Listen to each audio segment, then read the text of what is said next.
Hello and welcome to Flippin and Mashing, a podcast about pinball, video games, arcade games, movies, TV shows, whatever else we have in our game rooms. I don't have any TV shows in my game rooms. Do you? I mean, I think my wife has a season of Friends.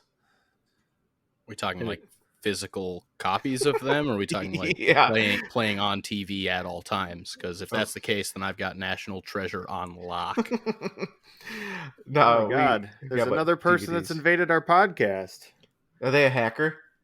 I might be. We got the Zak Attack. Then we got the Zak Attack. Yes, sir. Zach is the fine gentleman who has been editing the podcast. Yes, I am, and I am happy to be a part of the team. Yeah. What do you got drinking now? I am currently drinking a Blue Moon Light Sky with the added pomp of a orange garnish. God damn, Parnell. He's going to make you look like fucking rookie class over here. Are those the thinner cans? Yeah, they're cool. The 12 ounces that are as tall as like a pounder, but they're thin. Yeah, It's almost like Red Bull. Yep. What are you drinking, Parnell? I have a Surly Grapefruit Supreme tart ale with grapefruit added. No garnish?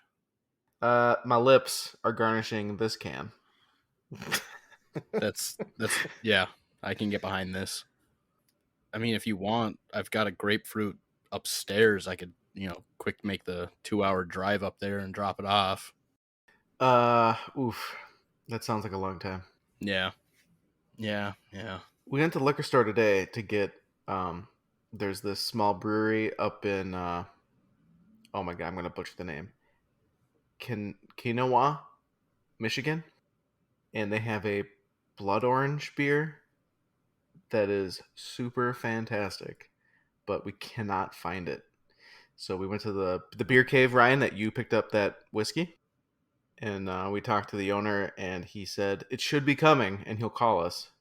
But on the way out, I was like, oh, Surly has a fruit variety pack, and it has a lime, a grapefruit, mango, and what's the other one? Black cherry. My least favorite is mango, but it's not like it's bad. It's just my least favorite. But that pack I took down last week, so I bought another one. That's pretty good because they're not overly fruity. They're not overly tart. It's this kind of a subtle fruit ale flavor. That sounds tasty. Yeah. They're perfect on these hot days where I'm assuming, like you, we're at 90 degrees the last 3 or 4 days. So yeah, it stepping outside was a task. I found myself like not leaving my house for basically the entire weekend. The most outside I went was either into my pool or into the garage for a couple hours to putz around and play Magic with friends or grab a fucking drink. Yeah, it was nasty. I know Ryan was kind of gone this weekend, but he also has air conditioning problems at his house, so hopefully he can get a new one set up soon. This Thursday. Motherfuckers! Man, I have 3 more days of bullshit air conditioning, and then I'm going to be fucking cool all the time. We like that. We like that very much. Also, Parnell, you never asked what I was drinking. Oh, what are you drinking? You dick. Ryan, we don't care. Just went off on some weird tangent. Well, hold on. Before you tell us what you drank, Ryan, I just gotta say, I'm pretty sure we skipped over your introduction, so I'd be really disappointed if I didn't get to hear a Ryan. Oh yeah, who's Ryan? There we go. There it is. Kicking it old school. I think we have to bring something up before I tell you what I'm drinking. It's been 20 episodes since I joined the amazing podcast here. Seriously? Yeah. Dude, so about episode 49-50 you came on? Yeah, episode 50. Dang. And that was this year, right? Like 2021? Yeah. I guess we don't really release numbers, but we don't have a really crazy podcast, but We have more than 14 listeners. I can tell all of the listeners, Yeah. all 16 of you, that there's there's definitely more than a few listening to us, and we're very thankful for the listeners that we have. Yeah, but our overall listenership has doubled since you came on. Well, it's more like tripled, and it's like way multiplied when we have some guests on. But yes, Yeah, those episodes get hot. yeah, our average listener base has, like, I think almost tripled consistently. Yeah, the consistent numbers probably. I haven't even looked at the stats in the last 2 months, so I couldn't Somebody tell you. asked me that the other day, and I was like, I'm so important now that I don't even have to check the I don't even numbers. look I anymore. don't have to look. That's how you know you made it, when you're not even checking the numbers. You're just pumping out content and having fun with it. So, The fame has gotten to your head, Ryan. Yep. Yeah. Well, I hope you yeah, guys are ready to kiss your listenership goodbye, because you were talking about how doubling and tripling happens whenever you have a guest on. Well, I am a detriment, so get ready to half that number. it's fine. We are excited to hear your points of view on this news we have. Shit, we're excited to hear your points of views on a lot of things. Oh, that's true. I'm excited to be here. It's been a long time in the making. It has. We've talked about it for at least a month. Yeah. And then, like, something with someone's schedule didn't work out, mainly Parnell's because of his crotch goblins, but we've gotten it figured out. It's always Parnell's fault, listeners, if that hasn't become aware. Ryan hasn't found out what it's like to have children. Not gonna. Nor I. Oh, you don't have kids either? Yeah, No. it's different. Oh, yeah. It's definitely different. I've heard all the joys you have. I'll just live that through you. I'll just be like that one uncle that occasionally comes up. It's fine. So, All right. with that being said, again, Zach, welcome to the podcast. You're not just, you're going to be editing it too, which I'm sure you're just going to love. But we're glad you're on the show. Yeah, it's more than anything, it's going to be a blast listening to my own voice, probably like minutes after I stop spitting what I'm saying. So, That hot fire. Exactly. Nothing but hot fire. Yep. It's the first time you do it, it's a little weird. I Well, remember editing the first show. Yeah, thankfully I, had a poor attempt at making a YouTube in my past, so hopefully there's no like second coming of the wow, this is awful to hear. No, yeah, then you'll be fine. Awesome. It's just weird. Like when I hear myself in my head, it sounds normal, but then when I hear myself recorded or on a phone voicemail or something, I don't like the way I sound, and it's just interesting to hear yourself. Oh, see, I'm the complete opposite way. I'm going to be like hearing myself in my head, and I'm like, okay, that's who I am. And then I'm going to be hearing myself after recording, and it's going to be hard to edit with, a 3/4 chub. Just love hearing myself talk. Exactly. Well, could you imagine what would happen if Ryan was recording? He'd have to replace his keyboard every 2 weeks. 2 weeks sounds like a long time. No, I mean editing. Recording. Yeah. He's got the clicky clackety one. He might have to just drill a drain hole. Oh, see, with the clickety clackety, that could actually be beneficial to us if he got into the editing game, because then you wouldn't have to hear the clickety clacking in the post. Ryan, it'd be squishity squishity. Oh, we got ideas, man. We do. We do. I don't have any input on that, honestly. It's because he's multitasking. I love my clickety clackety keyboard. So yeah. And the buttons are supposedly rated for 10 million presses, so it would probably last at least a month or two. Thank you. Oh. So what are we going to talk about first? Oh wait, you didn't tell us what you're drinking, Ryan. No, Oh, got so far off tangent. I'll let one of our listeners, Steve, out there. He already knows. Drinking a Lagunitas hop refresher. I'm feeling refreshed. I'm ready after a long weekend of drinking. Let's do this. What? Okay. Who's Steve? Steven, Which one? he knows. You don't. Okay. Yep. There's like 4 of them, I guess, that it could be. Yep, exactly. It's one of 4. No, it's Steven Silver. Oh, you've been talking to him about the hop water? Because I'm drinking it constantly, it's just become kind of like a meme. Okay. Where, of course, I'm drinking a hop refresher. You just call it water now. I'm just drinking water. Bad news. I only have 2 bottles left. So been hitting the non-alcoholic sauce pretty hard apparently, and gonna have to go get some more, which is really disappointing because that means I gotta travel down to like the cities and. Well, that's not not really excited. that's not really that hard, is it? Because you bought those 2 cases, so probably 48 bottles. Had to have been like 2 months ago at this point, right? It's been Yeah. a while. Yeah, It's probably been about 2 months. You're averaging less than 1 a night. It's not too bad. Yeah, and I mean it really isn't that bad, but I wish they lasted longer, but they're too damn delicious not to drink more of. You should try and get in touch with like Willy Wonka. He could probably make an everlasting Lagunitas hop refresher. No, I just need to get sponsored by Lagunitas. And they can just send me some every week. So okay. So do like a Markiplier Del Monte campaign. Yes. Okay. And then when they get back to me and they tell me that I'm trash and they're not going to sponsor me, I'll be like, don't fucking drink Lagunitas hop refresher. I found a new one that's even better, everyone. Those swindlers at Lagunitas, they don't know what's good for them. But, and I don't even know who I'd pick because they're the best so far that I've tried.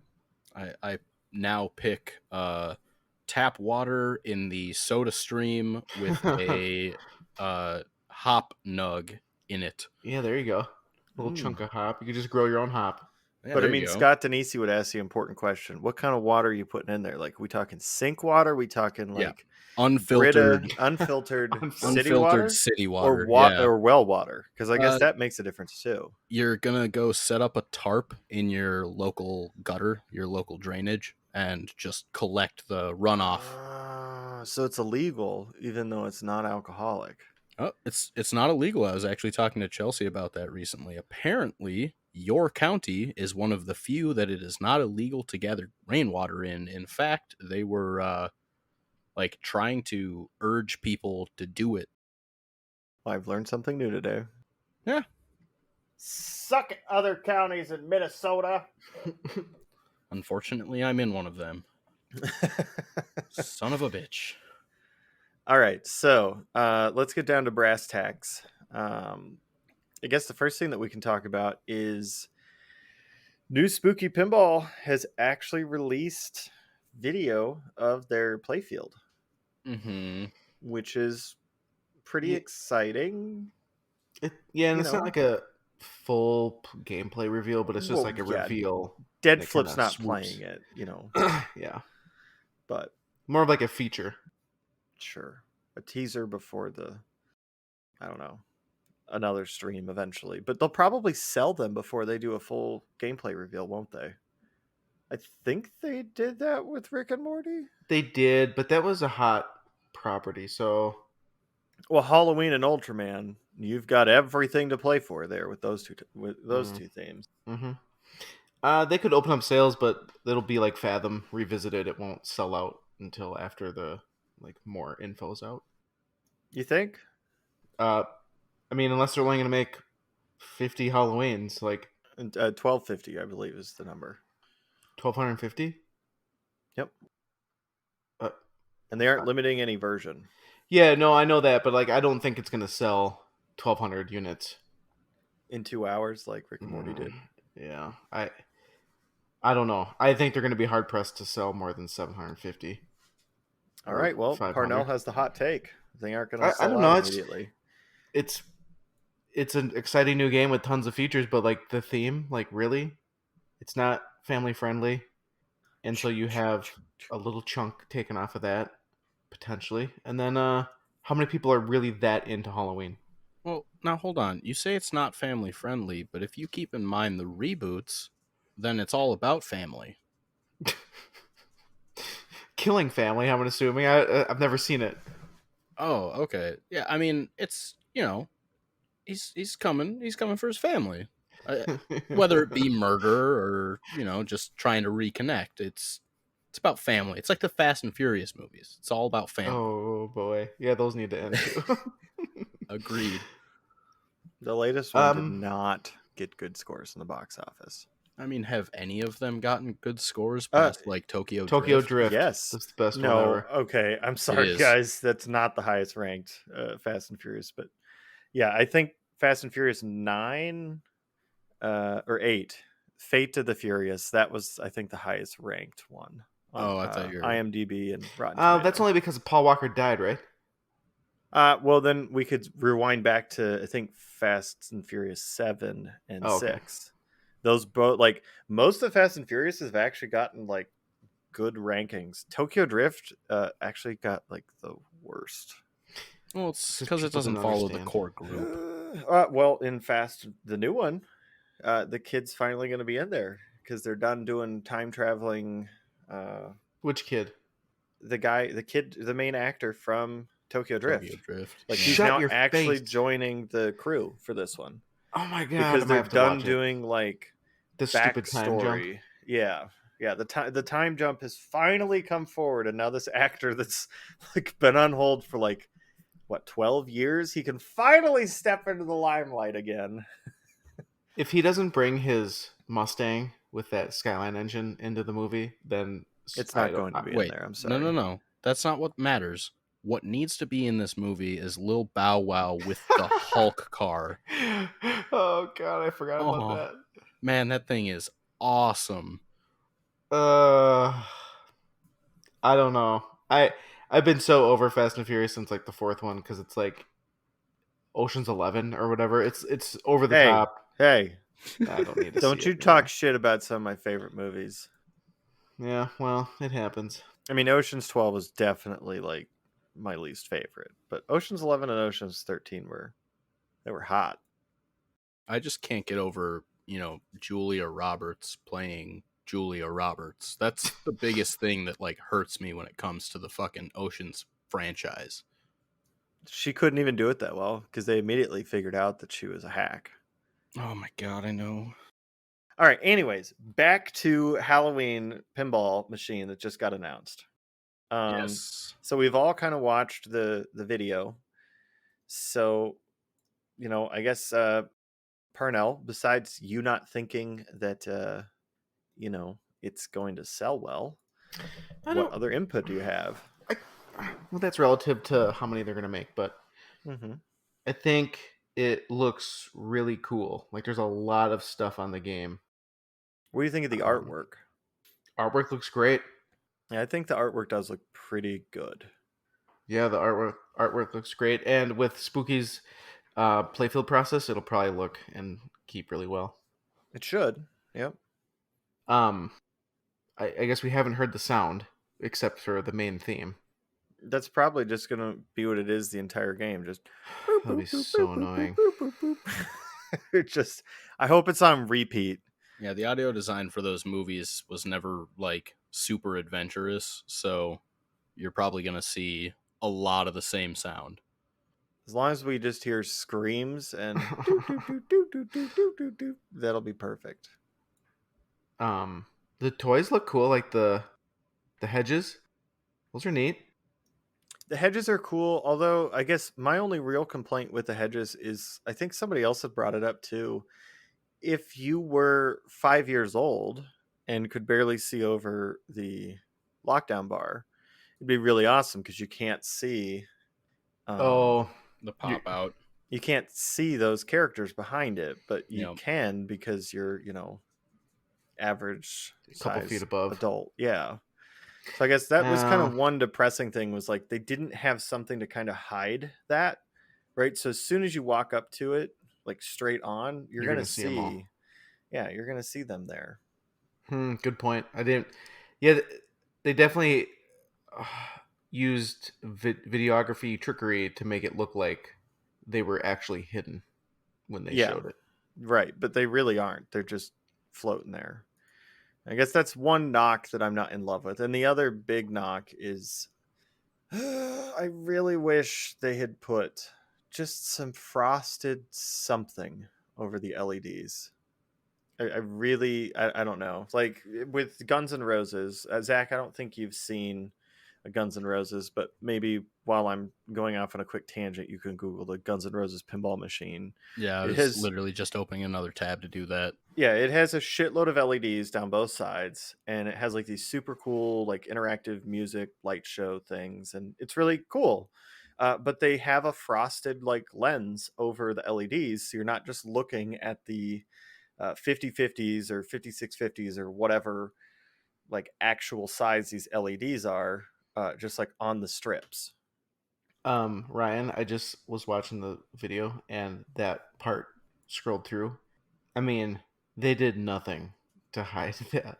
The solder cut lines are all there. Like, That's what I'm saying. Like, there's nothing, right? And I know that some other manufacturers have done stuff similar, and it's definitely not the prettiest thing ever. Just seeing exposed with all of the stuff LEDs. It's really nice when you kind of hide them a little bit. You give them a little bit of that, a little bit of that love and that little extra care, and you hide them behind something so they just kind of look a little bit cooler. And when you have something over it, it diffuses the light. And mhm. personally, for me, I think that looks cooler when the light gets diffused.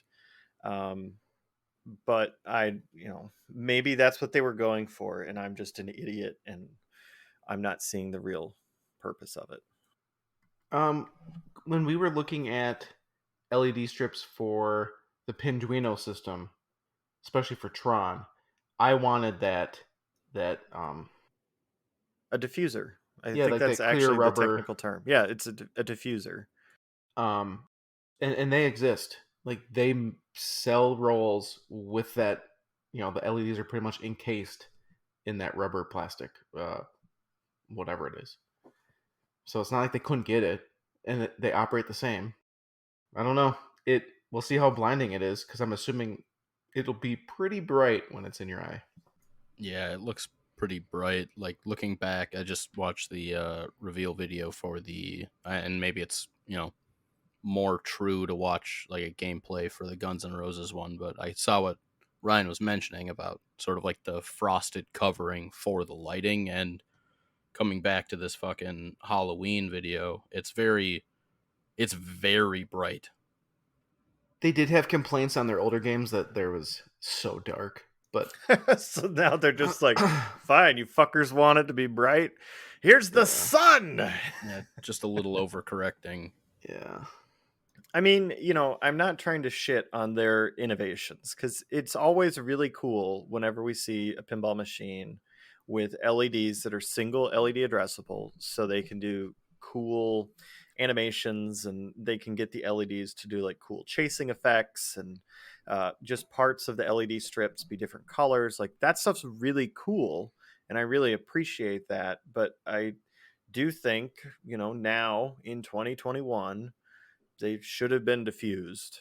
And I can't imagine a piece of plastic to diffuse those better would have costed more than pennies. Um, but I guess those are like the two big things. I think the playfields could be good, but like some other games, those playfields take up a shitload of real estate. So a bunch of the shots are like, Hidden. yeah. And now, Ryan, you mentioned how it couldn't cost much more than a couple of pennies, but that is a fantastic segue into the next reveal from Spooky of this weird penny pinching thing that seems to be as to the Ultraman.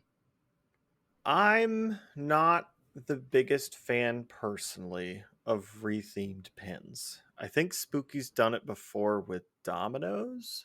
No, that was original. Was it? I thought Hmm. there was one that they essentially just rethemed and it was That was supposed to be. Um, shoot skis. What was it? Was it Rob Zombie or yeah, Rob Zombie was going to be a different game, but it wasn't ever released. Okay, well then I take that back. Rethemes are kind of great example: Family Guy and Shrek, because those actually are rethemes.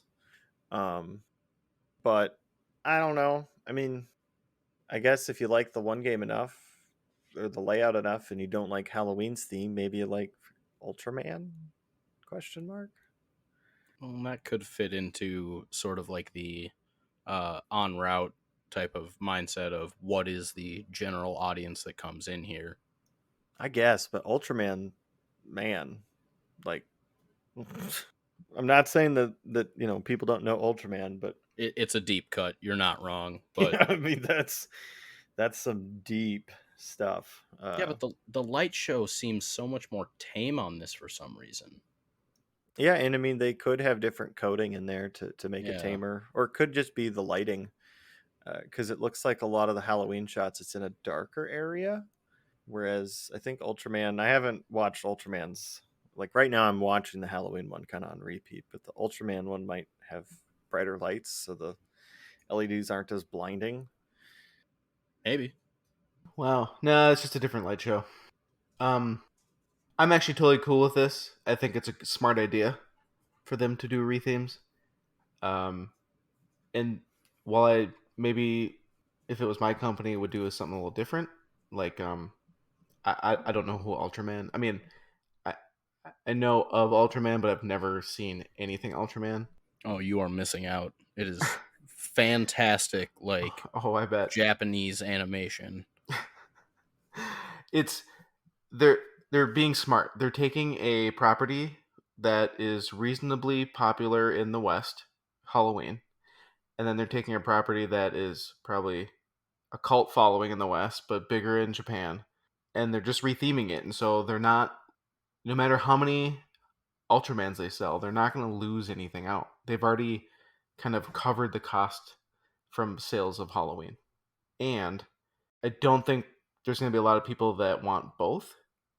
I think that they're with the new hobbyists in pinball, they're going to be excited for Halloween.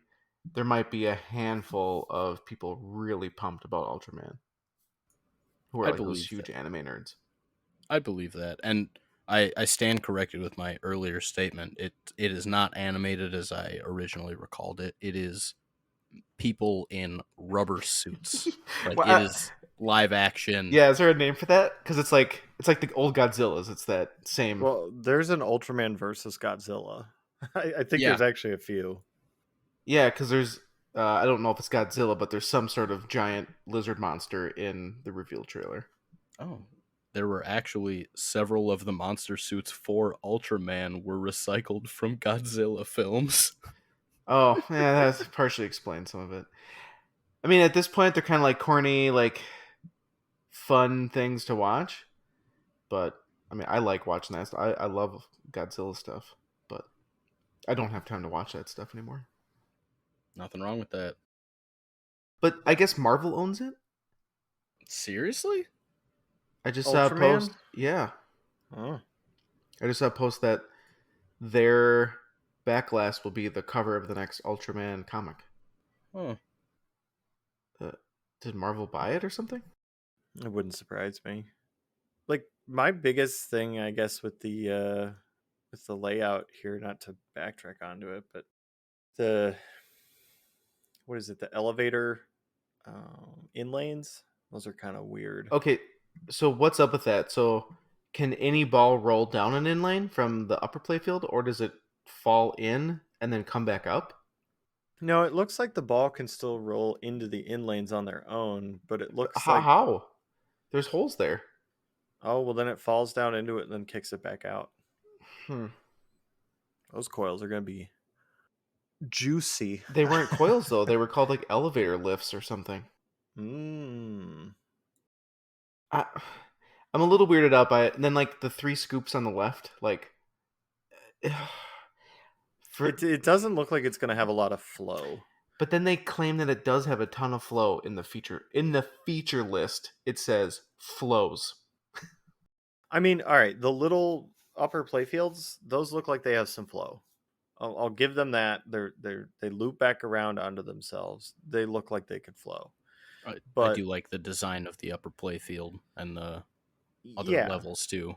It looks I mean, nice. those are very unique and interesting, and I'm not going to detract from that because there is a certain amount to it. However, um, when I think flow in a game, I don't think scoops or gobble holes, and there is 4 gobble holes that I can see immediately on this playfield, and then there's a ball lock for a 5th gobble hole. That's one of the shots. Now that ball lock could open back up and kick the ball somewhere else, but that's a lot of stop and go, and that is not a lot of flow. And you don't have, it looks like you do still have an orbit, but it's going to have some really weird, it has some weird geometry because, like, if you nail the right orbit with the left flipper, the ball's going to come out, and I don't think it's going to go to your left flipper. I think it's going to go to your right flipper.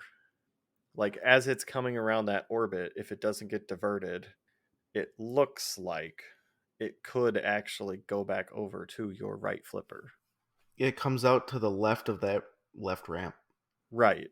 Yeah, And the angle of it almost looks like down the it could middle. actually return either down the middle or almost to the right flipper again, which would make it to where you couldn't hit that orbit or that loop, orbit multiple times.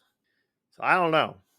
I think there's some funny stuff going on. I can tell you that much. So the left ramp goes to the left ramp down to your left flipper. The right ramp must go to the upper playfield. It's what it's looking like. Yeah.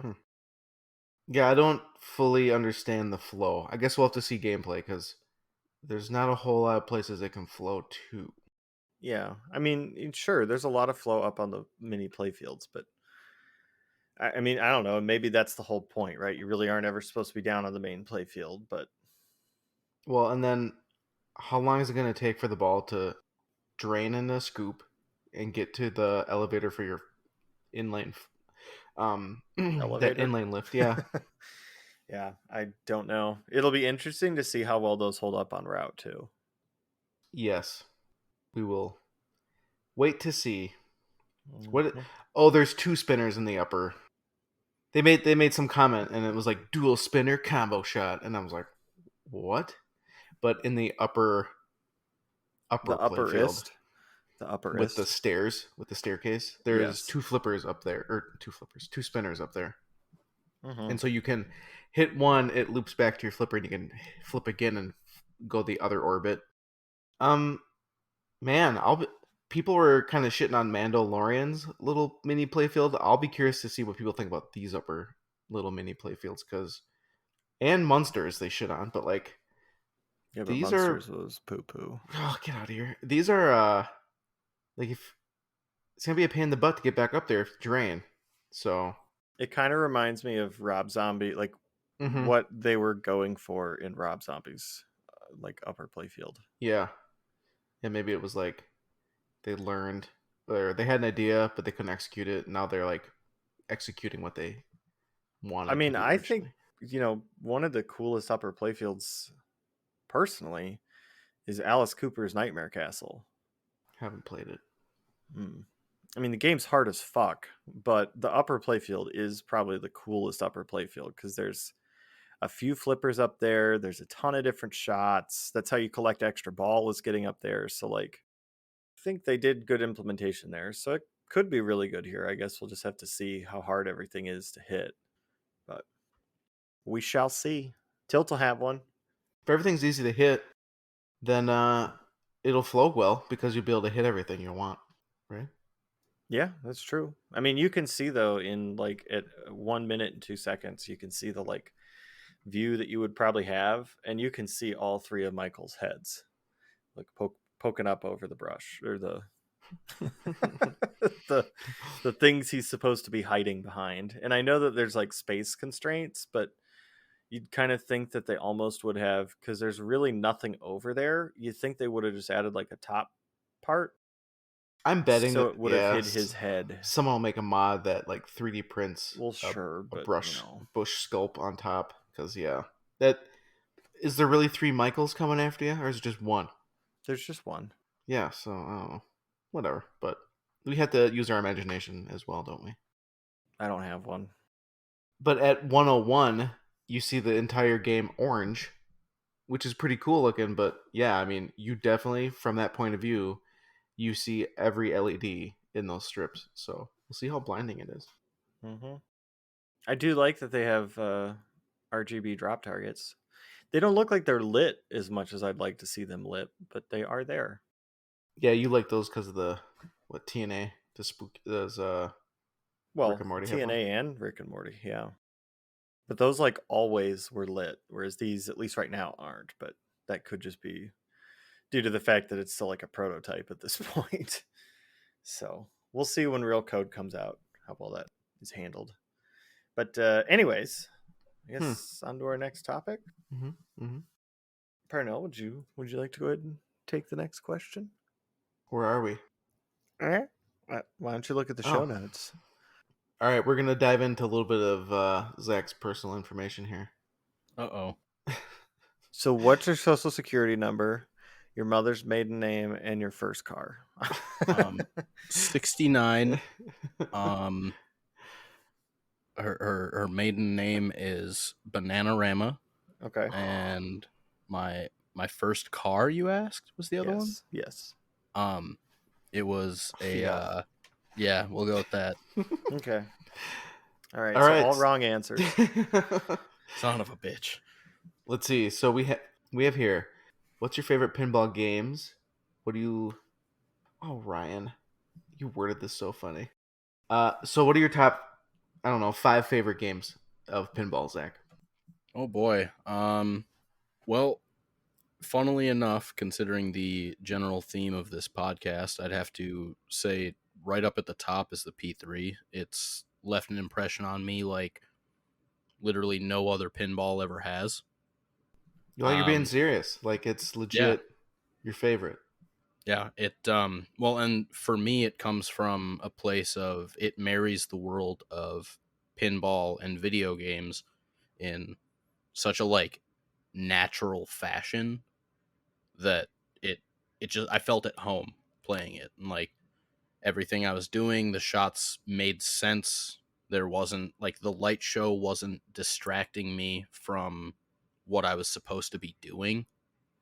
I really want P3 to team up, like collaborate with a video game studio and bring a legit video game IP to the P3. I think it would be an amazing integration. Oh, I agree. I mean, I went down a rabbit hole for a while after listening to podcasts month and a half ago now, where you guys were talking about how they got a new IP and or not an IP, it's they licensed, and I was like, oh man, if it's Doom, I'm about to like lose a fat wad of cash from my bank account. And I went down a rabbit hole looking into anything I could, including like which part of this like id Software, ZeniMax, Bethesda, Microsoft, like who owns the licensing rights, are is it public records if a company licenses some of their IPs to a different company? And I went off the walls with it, and it's not a proud moment, but I don't know, kept me busy for a day. I mean, that's not a bad thing though. Like, it's drumming up some interest in more pinball stuff. Yeah. Oh, you and Doom, huh? You and Ryan are little Doom fans. Yeah, I wasn't always a Doom fan. Like when I first played it, I played the original one back in the day. Obviously, I wasn't, really of age to play Doom when it first came out, but I played it several years ago, and I was like, okay, this is fun. And then the 2016 Doom came out, and for the first couple levels before you go into hell, I was like, oh man, this game is amazing. And then there was something that just fell off for me and never ended up beating it. And then a couple of years ago, before Doom Eternal came out, actually, Ryan borrowed me Doom on the Switch and told me to play on Ultraviolence because if you play on a higher difficulty, it forces you to stay invested in what is happening on screen. And You have to so, plan a lot more too. Like you can't yeah, just run in and like whip your dick out and just like clear the area and move on. Like exactly. the game will punish you, and you have to strategically know like what you're going to do at any moment. Yep. And man, I tell you what, since that day, like I tried playing it on the Switch and I was playing it handheld for a while and I was like, Oh, this looks like ass, but it is so fun. So I went back to GameStop after dropping the Switch cartridge off at Ryan's again and I grabbed Doom, and I think it was at the time that I could already pre-order Eternal too. So I did that as well while I was there and then spent the next I want to say 2 or 3 days getting every single trophy for it on PlayStation 4. oh, you had it for multiple consoles. I had originally borrowed it when I first had it. I originally borrowed it from a friend for PlayStation 4, played it, and yeah. And then Ryan borrowed me the Switch, and then I went back and bought it for PlayStation 4 because I am a slut for trophies. They are a digital crack, and I just keep heating up my spoon.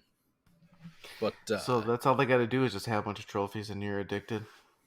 yeah, for the most part. I mean, I want to say 70 platinum trophies on my PlayStation account and counting. And platinum trophies, for those who don't know, is by completing every single trophy listed for a certain game. And part of the reason why I do that is it gives me the full capability to play the game for as long as possible, because if I just play the game until I beat it, then I just play the game until I beat it. Versus if I play the game and then I go back and look at the trophies, I have more reason to keep playing it or to play through it again. Like for Prey, I think that took me like 6 playthroughs to get all the trophies on that, but I loved every single time I did it. Jeez. Yeah, it's a lot of replay value or potential replay value. Exactly. Um, Hydro Thunder has a handful of trophies, and of course, some of them are online play, and so, oof, if you get an Yeah. old game like that and it's not active, you just get it sucks. Well, I experienced quite recently a huge depression because I replayed Assassin's Creed Black Flag, which is arguably like the best Assassin's Creed game because the ship mechanics in it alone are fantastic. But yeah, that had online trophies, and that community is so dead. So you pretty much have to get a bunch of friends together, right? To like, as long as the servers are still active, you can get a bunch of friends to finish it. Yeah, but that's also, going down the rabbit hole of convincing, hey, you should totally buy this game for $10 or $15, like saying that to, 5 or 6 friends, and you should totally play this game with me for like the fucking combined 10 minutes that I'll need you to have it. Okay, good point. Yeah. Unless you start buying their games for them to get the trophies. Oh my God, I feel like I actually did that one time. I came across something on sale one time and I was like, oh, you know what? I'll give this to my friend. And it was Dying Light. I actually had the game and went to GameStop one time and they had the whatever special edition that came with the DLC, and I was like, "Oh, sweet. I'll take this." Cuz then I get the DLC with it, and then I can just give my copy to a friend and he can help me get some of the like co-op trophies. So, That's not. So did you have to? Let's see. Did you buy that physical, or did you have to buy it on the PC so that you could gift it? it was almost all physical. I mean, for the Oh, okay. most part, until I got into my most recent relationship, I almost never bought anything digital. But now what I can do is, since me and my girlfriend both have a PlayStation, I can set her PlayStation as my home PlayStation so that anything that is downloaded from my account, she can play. Oh, just like Xbox, you can share it. Yep, exactly. But yeah, for up until then, I was exclusively physical copies. Like I have probably 100 plus Xbox 360 games, and I gotta imagine I'm getting somewhat close to that number with PlayStation 4 games too. God, PS4 isn't even that old. No, it is not. I mean, I owned a game for the PlayStation 4 before I even owned a PlayStation 4. I got the collector's edition of Bloodborne. Do you actually like that game? Oh, yes, sir, I do. I am. I heard it was hard. Well, it can be. What do you think, Ryan? Haven't played it. Do you own it? I do not. Oh, I okay. know that it's supposed to be a really great game, but I have not played it yet. I'm generally like a system behind. Just seems to be cheaper that way. I'll definitely, if there's a game that I have to have bad enough, I'll buy the newest system. But a lot of times I'll be like a system behind because it's cheaper. The Switch is obviously an exception to that because, whatever. But like I got a PlayStation 4 like last year, I think. So I got into the PlayStation 4 game pretty late. Fair enough. I don't even have a PlayStation 4. Oh, that is a shame. Well, I mean, in theory, in the coming months, if my girlfriend can manage to get her hands on a PS5, I might have a PS4 for you. I've wanted one, but yeah, once my dry bar goes, I don't have a place to put them, and then I can pick them up like quicker. But like, the Switch is great because unless I play at night, I get minutes, like 5 minutes here, 15 minutes. So the Switch is great because I can just pick it up and then pause it on whatever game. It really has the ability to be put back down, picked back up, put down, picked up. So yeah, but I haven't even kept up with the PlayStation 4 or Xbox One games. So I've only been hearing what everybody else talks about. See, listeners, Parnell's just a phony. Phony baloney. He's just a big old phony. He doesn't why I only follow talk anything about Nintendo. Yep, he just wants to talk about Nintendo. there's nothing wrong with that. Shh! Don't side with him. I mean, everybody Fucking patronize filthy casual. Lock him in the stockade and throw rotten fruits and vegetables at him. Thank you. There we go. Yep. I'm just gonna pick up my Game Boy, start playing Game Boy again. No, you're wanting all those stupid Game & Watches right now. You're like, oh my god, Game & Watch. Pre-ordered the Zelda, man. I'm in it to win it. You know, you could have just bought those Zelda games for the Switch for probably like $3 and played it digitally on your Switch. Yeah, it's not the point. I think if you own the Nintendo Online service, I think the original 2 Zelda games are actually part of the digital service. They totally are. Oh, look at that. It's free. Well, it's not free. It's $20 a year. But you pay that anyways. Yeah, because in my head, I'm going to get back into Splatoon. Yeah. Good luck. Meta's completely shifted, bud. You're like five seasons behind. Whatever. I'm assuming I'm just getting my butt handed to me by everybody. That's the best part about Splatoon 1 is that like not a lot of people had the Wii U, so I was actually really good online. But then when the Splatoon 2 came out, everybody and their grandma had a Switch. Yep. And all those Call of Duty players, man. Oh, just rock your face off. Oh, it's probably Call of Duty and Fortnite kids. Oh. Yeah, it's probably the Fortnite kids. Yeah. And I don't know if I had a Pro Controller then. God, you have to have a real controller.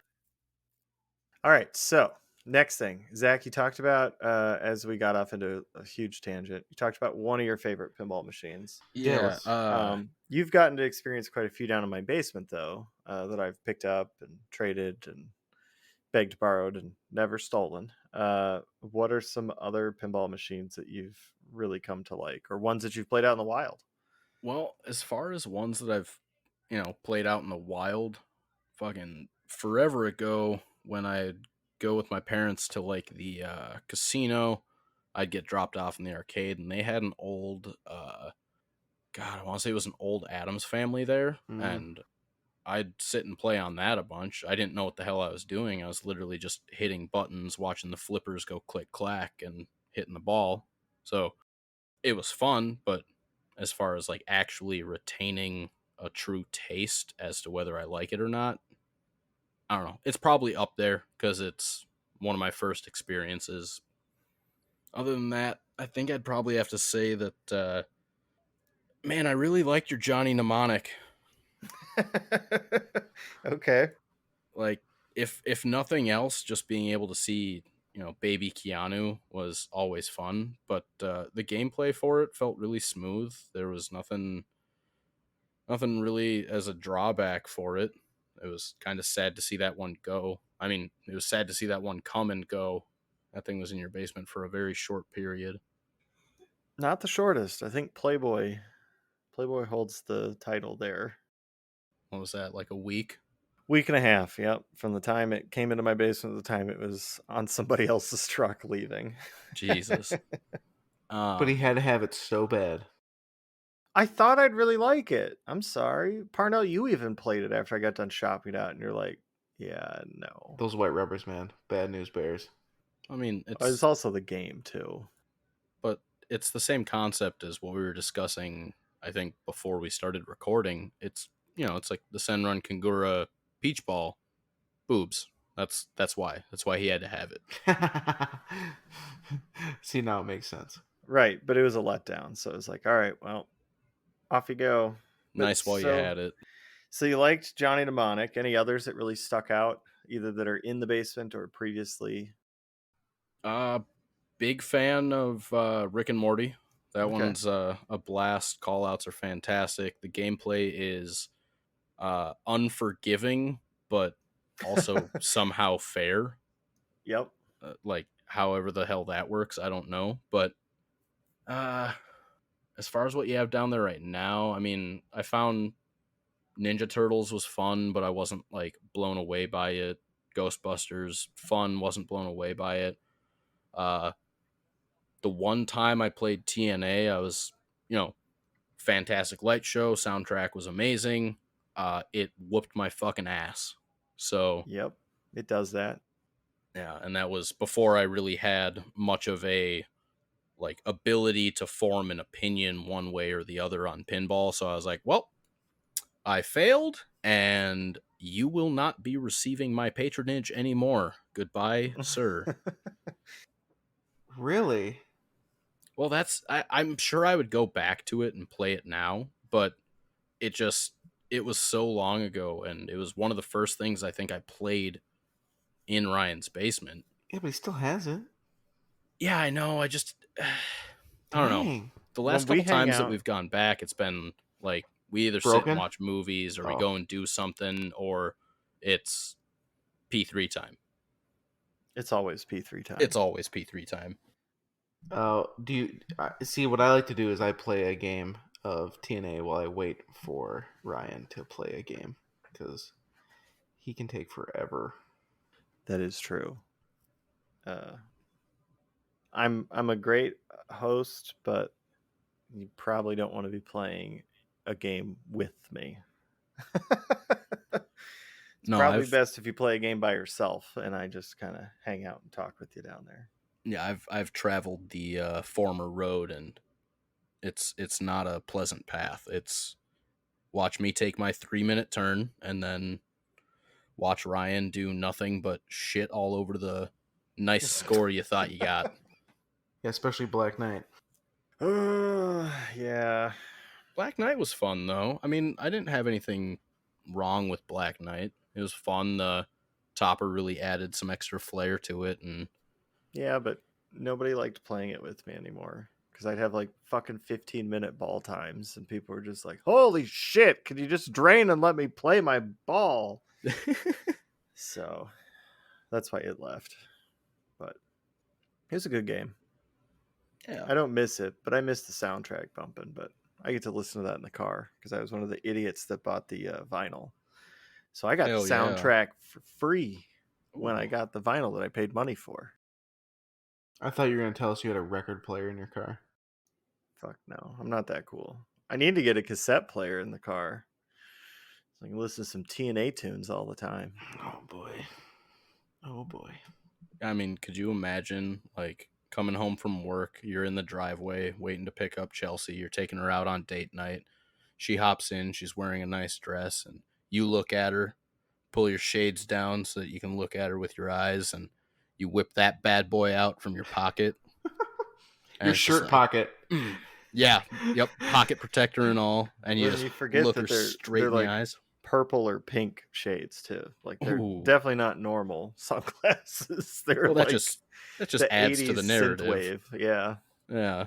And you just pop that bad boy in, kick it in reverse, and take the fuck off. And she is just set for the night.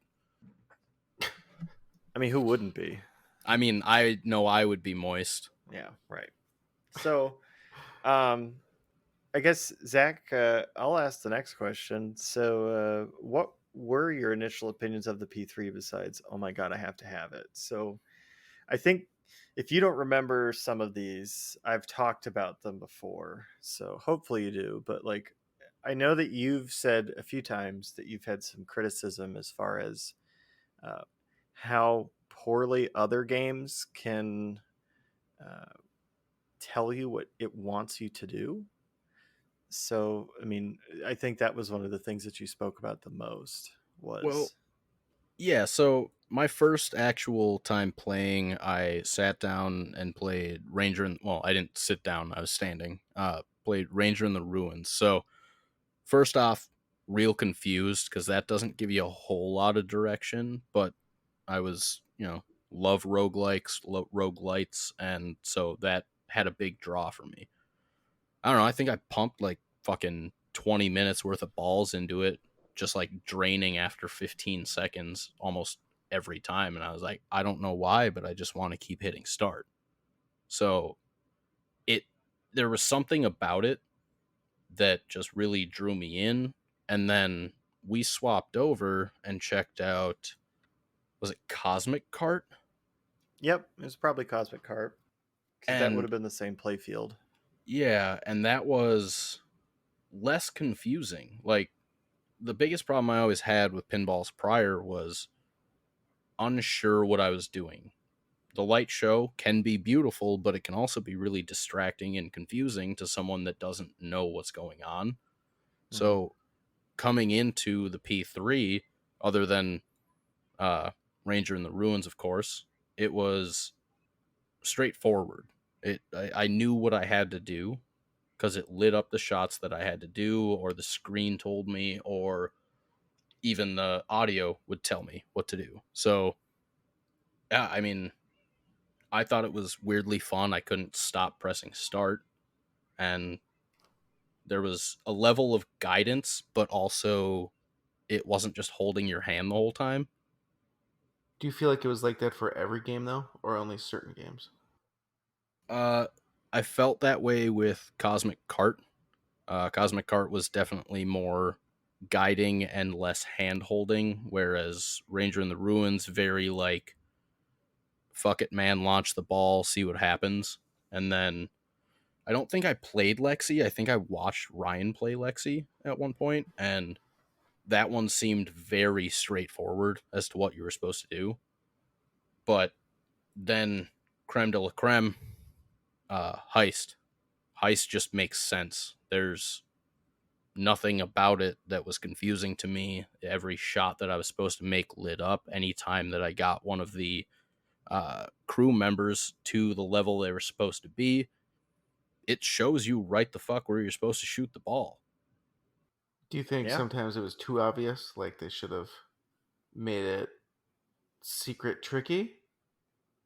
Well, I mean, I'm not too much in the world of it, so I guess I don't know if that's because that's probably a fairly major drawback for some people, but for me it was helpful, and I'm sure there could be, it's a P3, it's modular, you could literally just, it takes nothing but some code to be like, hey here's an option to say, do you want to have obvious guidance or not?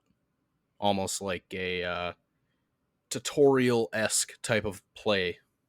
Yeah, I mean, I think personally that the game being able to show you specifically what you can shoot is a good thing, especially, and I guess we need to preface this. So, listeners, Zach isn't really like a huge pinballer like me and Parnell. He's getting into pinball because I'm shoving it down his throat, but he was not someone that before like he started hanging out with me, he would never go out and actively seek it. And I still don't think that he will like, you know, look at his watch or his calendar or whatever and be like, oh, it's Wednesday. I need to go down and play pinball today at Tilt or one of the local like barcades or arcades in the area. But obviously, whenever I get new games, I force him to play them, and we have a lot of fun. Um, but I think the cool thing about the P3 being so clear is that um, the difficulty in the game isn't in its ability to tell you what to do, but the shots themselves. Because if I don't know what I'm doing, that's obviously super frustrating, right? And Zach, I'm sure you can attest to that when you've played some of the games downstairs. Like you'd hate the Simpsons Pinball Party because all that does is like yell at you constantly, and you'll have like multiple things going at the same time. So like you'll make a shot, but it'll be like, hey, you need to shoot these other shots, and you're like, but I just shot a shot, and so I think to an extent, the difficulty should be knowing what you're supposed to do, but achieving that is, the difficult part is making those shots. But yeah. Yeah, and obviously to like a trained player, it's you can play without that guidance and you know what shots you need to make and you know at what point on the flipper the ball needs to be for the shot you're trying to make.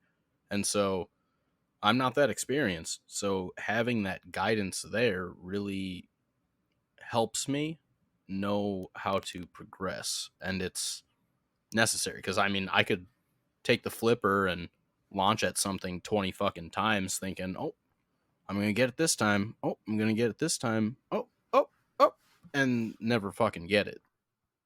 Yep. No, absolutely. But yeah, well, I was really happy to hear after you tried the P3 that was like your favorite down there. Because, yeah, I love my P3. Parnell's going to love his P3 Oh, yeah. because he's played mine enough to know. But yeah, it's always nice to get and hear opinions of those that like aren't constantly like avid pinballers too, because I know that we've had listeners reach out to us and ask like what our loved ones and our like close friends thought about the P3 and if their opinions were different. And I think most everyone that I've spoken to that isn't a pinball player that's played the P3 has had really, really good, uh, like positive feedback about their experience because the game kind of cuts out a lot of the noise that other machines will have kind of going. Um, that aren't able to portray as well what you're supposed to do, especially to someone that isn't a pinball aficionado like me and Parnell. Yeah. And that's, again, yeah, not an aficionado, but it's, and there's something about it, and whether it's, the inner gamer in me saying, ooh, there's a screen here. It's, you just can't not keep hitting play. I mean, I think last time that we were over there playing, there was a couple other people over and it was their first time checking it out. And man, I was just glued to Heist. Like I wasn't doing anything but playing Heist. I felt like kind of a dick because no one else was able to play the machine and I kind of robbed them for that. But at the same time, fuck them. I got to play Heist. Hey man, that's what matters. Nothing wrong with hogging the machine. Well, I'm I sure if it was in a public setting, it would be a problem. I also, the first time I played the Heist and Ranger in the Ruins, was like addicted to. There's something about it. And then I've come back and had just bad pinball days, and I kept hitting start, but I kept sucking, and I wanted to throw that game out the window. Yeah, but that's all your games downstairs because you kind of suck all the time. I'm not horrible at Medieval Madness. Sure. I'm just not good. Well, right. I mean, we knew that much. Well, I haven't heard when mine's coming, but hopefully it's Soon. after we sell Joker Poker. Yeah. Speaking of which, it sounds like we might have an update on that. Did we get permission to mention the person's like first name? I didn't ask, but so no. Oh, all right. Well, then that person will continue to be mystery person. But it sounds like Ooh. they are going to get the game, which is super exciting for me and Parnell and to this person because A, they get a game that we've thoroughly went through and taken care of, but B, we get some much needed money for other pinball related projects. So we're Yeah, he overall excited.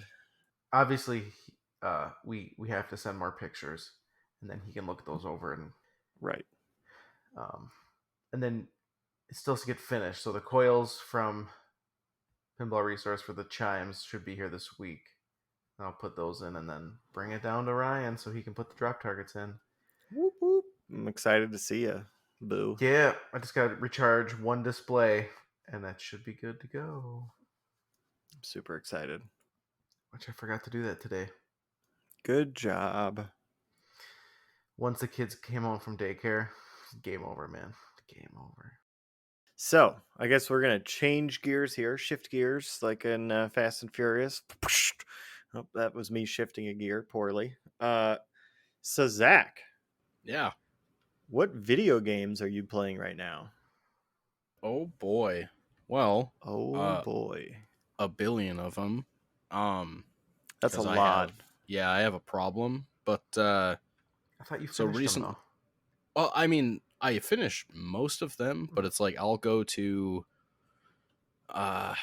lately these days I've been finding myself busier and busier, so like I'll go to GameStop while I'm halfway through a game and I'll pick up 2 or 3 games. I'll get home, ignore the one I'm halfway through, start a new game, and beat that one to death, and then not touch the other 2 for months. And that's a vicious cycle. But I mean, right now, I'm like halfway through Hitman 3 that I'm borrowing from a buddy, and I don't know, that game's fun. There's nothing like inherently phenomenal about it, but the ability to just kind of log in, pick a mission, and fuck around for a while is a blast. I've been playing the Halo games, Master Chief Collection. Ryan knows all about that because he's been carrying my ass through Halo 1 on Legendary. So, Nah, Legendary? Oh, we've put been that. we've been we've both been carrying equal parts. well, I mean, you're doing most of the staying alive shit, and I'm doing the how can I jump to skip this section type of shit. And Just that's jump. been Jump and shoot. exactly. But yeah, that's been really fun. It's been kind of distracting getting back into PC gaming because I've got a PS5 and really I should be taking advantage of that. I mean, What?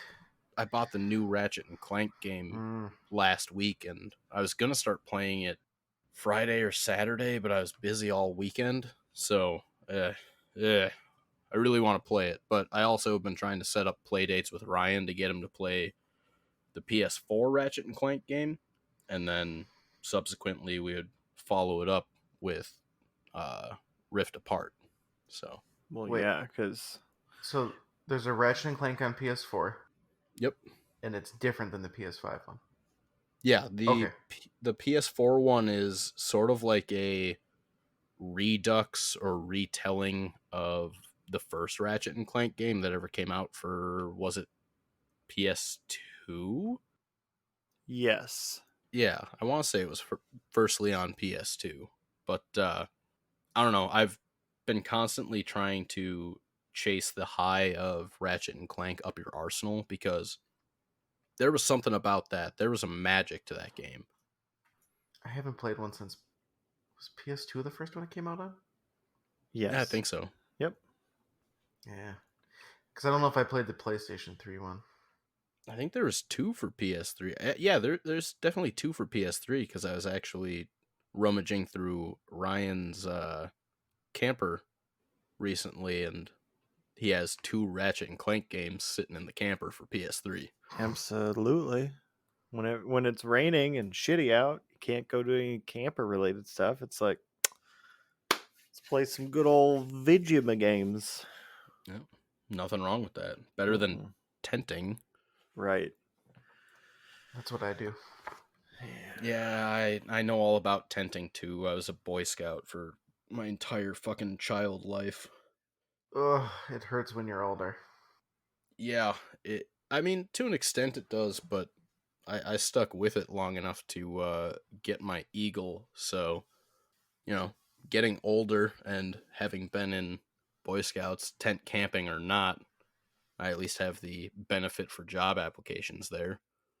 Yeah, man. Eagles, actually, what would you call it? Prestigious. It's like the top thing you can get as a Boy Yep. Scout. And it's like 1% of kids that enlist in it, I think, get to Eagle Scout. So it's kind of ridiculous. Yeah, Yeah, there's it's 8% overall. And so the thing to clarify on that is we're talking 100 years. So in 100 years, 8% of people. I think Zach's correct though. Like in the last couple of years, it's about 1% actually totally do it. But back in the earlier days, a lot of people stuck to it, I guess, a lot better than we did now. But Well, I mean, a lot of it has to do with, parents these days, their kids are seemingly, I mean, I have no real place to talk. I don't have any actual evidence of this, but from what I've gathered is so many kids are not raised by the iPad, but there's this almost like instinct in children right now to just stay inside. I mean, I like staying inside, but Oh, so do I, but how are you supposed to build your immune system? there's an app for that. If you have a broken AC unit, you just, Oh, there you go. you know. I don't know. Parents seem to be like hypochondriacs, and I don't know. I mean, if I had a kid, I'd probably fucking try and protect him with everything. They'd be was it Jake Gyllenhaal, Bubble Boy? I don't know. Some of that parenting requires so much attention that you're just like sending them outside, like go play in the swing set, and then you get like 5 minutes of just peace. Yeah, I'd have to imagine sending them outside is that's your break. That's your peace. Nope. Then they're like, No? come play with me in the playhouse. Oh man. Push me on the swing. Yeah. But at least it's less effort than them being crazy.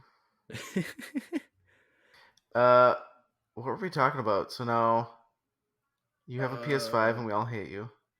Yeah, I got lucky because my girlfriend works at Target, so she gets to see when shipments come in. So this was earlier on well, when was this? Like back in April, I think I got it. And so maybe it was March. I don't fucking remember. But yeah, so she works at Target. She got to see when they came in, so she knew that, oh, this is the day that they're going to drop them.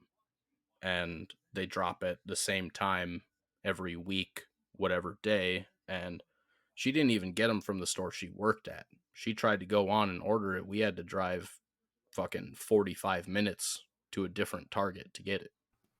Dang. Yeah, so we got lucky. I mean, that's how I got my PS3. I worked at Target in the electronics department, and one of the PS3s that came in on shipment accidentally fell behind the counter until I went on break, which conveniently I was then able to ask for and purchase. Whatever, man. You put what you got to good use, right?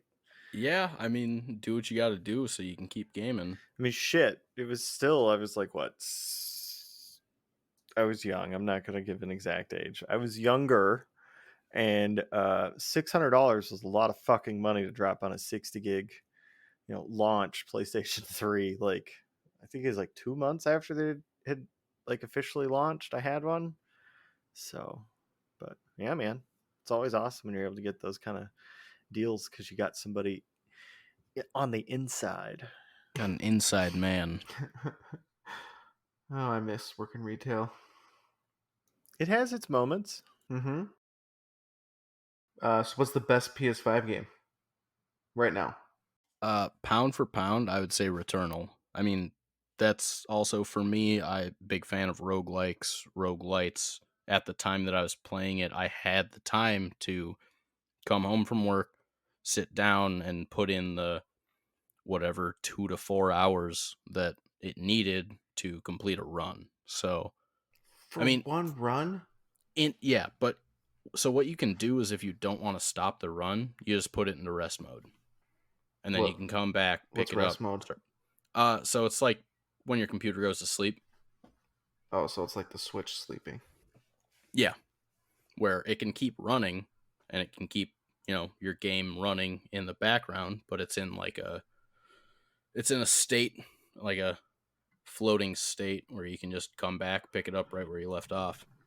But What there's is this game? Returnal? Oh my god, I'm Oh, watching the trailer and it's just wild. Looks like yeah. Matrix mixed with Last Stranding or whatever.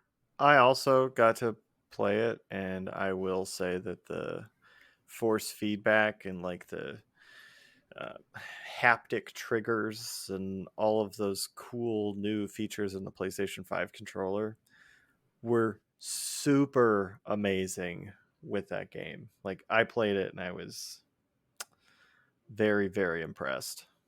It looks too scary. It's not Yeah. scary at all. The trailer makes it look scary. Yeah, the trailer makes it look very bullet helly. Like there's a bunch of like demons coming after you. Yeah, but no, it's fantastic game. Story doesn't make a whole lot of sense. Maybe I just didn't, dig deep enough to try and make sense of the story. But yeah, that game was literally my life for 2 or 3 weeks. I'd get home from work and I would just play and play and play and play. So yeah, pound for pound, I'd say right now and there's not necessarily a lot of games coming out on PS5 that you can't get on like PS4 or something, but it's phenomenal. It's if I got a PlayStation 5 tomorrow, it would be the first game I bought, like, immediately. I wonder to ask in Discord if anybody has a PS5. I forgot. There's certain people with them, and I think like Nick and Don are still trying to find them. So, but they've mentioned that game before. Yeah, well, it's amazing. You know what's amazing? Mario Golf. Know it. Oh, you know what, Zach? What do you think about Mario Golf? Let's get your hot take on this, because you played for like 5 hours with me like 2 weeks ago. It is a lot. I mean, our first game we played, it was literally just you and me head to head knocking some balls into holes. But okay, don't take that out of context, people. But then we explored some of the other game modes. We played through the storyline, and oh man, it's trying to be too much, I think, is the way that I would put it. Where it's so busy that, like, the storyline, for instance, is a tour of all the different game modes that the game has to offer. And nothing wrong with that, I guess, but at the same time, if you're trying to play just a golf game, that's not it. Yeah, that's not it, boss. It's got a lot of like really bad forced RPG elements. If they had done it better, it could have been more interesting, but it's really not exciting. You know what I mean? Like, would you agree, Zach? Like, if there were like cutscenes and I don't know, maybe something that either you could A, skip, or B, were more exciting, but I guess it's really hard to make a golf game exciting. I don't know. I'm not trying to shit on golf games because I love them, but yeah, I don't know. it could be more exciting if you put in some of those more RPG elements where there is a real story to it, as opposed to, oh, well, my me character Frumpy and his skirt are going to go running around and, oh, we got to do a qualifier. Oh, we got to go, win the first half of this round. And, oh, now we got to go play the back nine. And, hey, you did that. You're on to the next place. Now you got to play this cross country mode, which is, I think it might have been mentioned in the last podcast, actually, but it's, you hit a ball over some mountains and then you got to go find a fucking tornado to bring you up to that level, and you got to get to your ball within a certain amount of time, and you got to get under par, whatever the hole or whatever the shot count is. So, and yeah, if it's going to be an RPG, there's got to be a story to it. From what you guys have said, I guess I might have said this before, is like they should have broken these modes apart at the menu. Like, I want to play the story mode. I want to play golf. I want to play scramble. Like, instead of forcing you through it, they should have let you decide, or even let you do a couple hours in and then break it apart. Yeah, I mean, what they should have done was they should have made the story mode optional, because like you can do that from the get-go, right from the menu. You can select if you want to play scramble, if you want to play the story, if you want to play whatever the chase after your ball version is, and that's fine. Like, it's cool that you get the option at the menu, but the story shouldn't be well, He no, said, here I go backtracking, because but the story makes you got something. oh, I guess what had happened was Ryan said to unlock like clubs and such, you had to play the RPG story stuff. Well, or new courses, right? Oh, 'Cause, new like, courses. Okay. yeah, I mean, Zach was there for that. There's only, I think, 2 courses you can play from the get go. Yep. And the rest of them you can see like question marks, like, ooh, I wonder what's locked behind there. But like, there's Well, no way to unlock that stuff unless you're playing that stupid story mode. I think that we actually unlocked one of the maps while we were just putzing around playing whatever. I don't remember if we, or did we unlock that playing the story? We unlocked it playing the story, Okay. but yeah, I had hoped for more. But it is an interesting concept. It is an interesting take. Would I have bought it again at full price? No. But I would have picked it up when it was on sale. Yeah, I have not bought it because you you had those issues and Don had like game bugs, and so I was like, well, I'll just wait till it potentially goes on sale. I mean, it's not a bad thing to do. I don't know. No, it's not like that's going to be a limited time game. So Right. Yeah. So what else, Zach? So right now, would you say your go-to console is which systems right now? Well, the top 3 right now for me are a lot of time spent divided between PC, Switch, and PS5. So, the big 3, because fuck Xbox. No, Well, you have a Xbox PC, is, so yeah, exactly. So I have an Xbox. because like that's always kind of been the nice thing about PC gaming is you might not get Xbox exclusives at launch, but they've been getting better about that. But you always get the Xbox exclusives eventually on the PlayStation on the PC, whereas you don't get PlayStation exclusives minus Final Fantasy VII for some reason on the And PC. Horizon Zero Dawn. Thank you. Yep, that one Yep. as well. But that's it. Like, we aren't going to get Ratchet and Clank on the PC. No, because it's only ever been on Sony consoles. Right. So, same with Metal Gear. Never mind. we don't care about that franchise anymore. Ever since they brought in that 24 guy. I mean, he did a decent Oh my enough job God. voice acting it, but I'm still pissed about Don it. told us we had the wrong guy. It's something Keith Sutherland. Yeah, that's Kiefer Sutherland. Yeah, Yeah, that's the Kiefer. 24 guy. Yeah, His that's- character's name is Jack Bauer. yeah. Oh, that's right. We remember Jack Bauer, but we couldn't remember the actor's name. Yeah, well, whatever. Everybody knows Jack Bauer because he's out So there funny. kicking ass and taking names in 24 Yep. hours or less. But yeah, he does a good job. I'm not shitting on his ability to be a voice actor, but it's not The who it original should guy. be. It's not David Hayter, Thank and that's the you. problem because he got shafted, and Yep. it was He did because they're wasn't like, we want to go in a new direction. So fuck you, David, even though you've been doing voice acting for us for like well, ever. wasn't that during the whole like power struggle between Konami and fucking Hideo Kojima too? Oh yeah. Yes. And I Yeah, think so it was- David Hayter probably sided with Kojima. Kojima, and I'd imagine. that was probably another reason why Konami was like, oh, well, fuck you too, buddy. Yeah, But that's- supposedly they've been talking about maybe the next one he'd be in it. I don't know. Maybe Keith or Sutherland overall had a lot of negative press like what I just gave, but we'll see.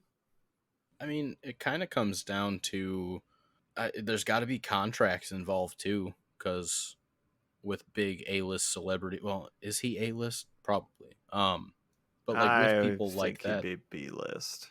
okay, still there had to have been a contract signed, and it's single project, 2 projects, 3 projects. Who's to say? Right. I guess we'll find out eventually. I mean, there's always a Metal Gear Solid on the PlayStation platform that's out at the time. So Yeah, but if it's also not a fucking Kojima made game, is it any, is it worth? all right. Look, I'm gonna say something really unpopular because Konami are absolutely assholes. But if Bethesda and ZeniMax can make Doom good without anybody from the Dooms that actually kicked ass, then it's possible. It does not mean it will happen, but it is. Did you see the last Metal possible. Gear game? Yeah, I played it. Also, Ryan, you say that, but wasn't id Software originally the company that made the Doom games? Mm-hmm. Well, it was, but when we're talking about the original Doom games, we're specifically talking about a software team of like legitimately in total like 7 people. And all of those 7 people had left. Now Doom 3 came out, and if anybody recalls, it was really pretty, but most people really hated it because it was nothing like the original Doom. It was doo-doo. It was trying to be like it was trying to be like a horror game. Right. And that was actually what they were trying to go for in the original Doom games, but due to graphics limitations and everything else, it didn't happen. So when Bethesda, because Doom actually was in development hell. I think they were trying to make a Doom 4 or Doom remade for like years, and they kept bringing in contractors and different studios, and they got to like a point, and it was supposed to be a cover-based shooter during like the Gears of War reigning as like one of the big king shooters at the time, but then it all got scrapped. Thank God. But no, I mean, what I'm saying is that there is a potential if they have the right people come in and come onto the team, they could make a good game. Obviously, as Parnell has pointed out, their last game I was not a fan of. Yeah, and that was Kojima still, so. So. No, the Metal Gear Online, the multiplayer. Oh, you're talking Metal Gear Survive, the fucking yeah, the zombie one where it's stab with the stick simulator. Yeah, that one. Oh my God. It was like you're branching out the brand, but no one wanted this. Yeah, exactly. Like you've done the Star Wars thing, but worse. I have not played like Metal Gear 4 and 5 though, so I don't know how good they are. I played 5 a fair bit, and since it was a Kojima game, it was confusing as hell. But I mean, the gameplay was fun. If nothing else, just tying fucking weather balloons to people was a blast. I forgot about that. That is one series that I will probably try to own all the game, like physical, so I can play them.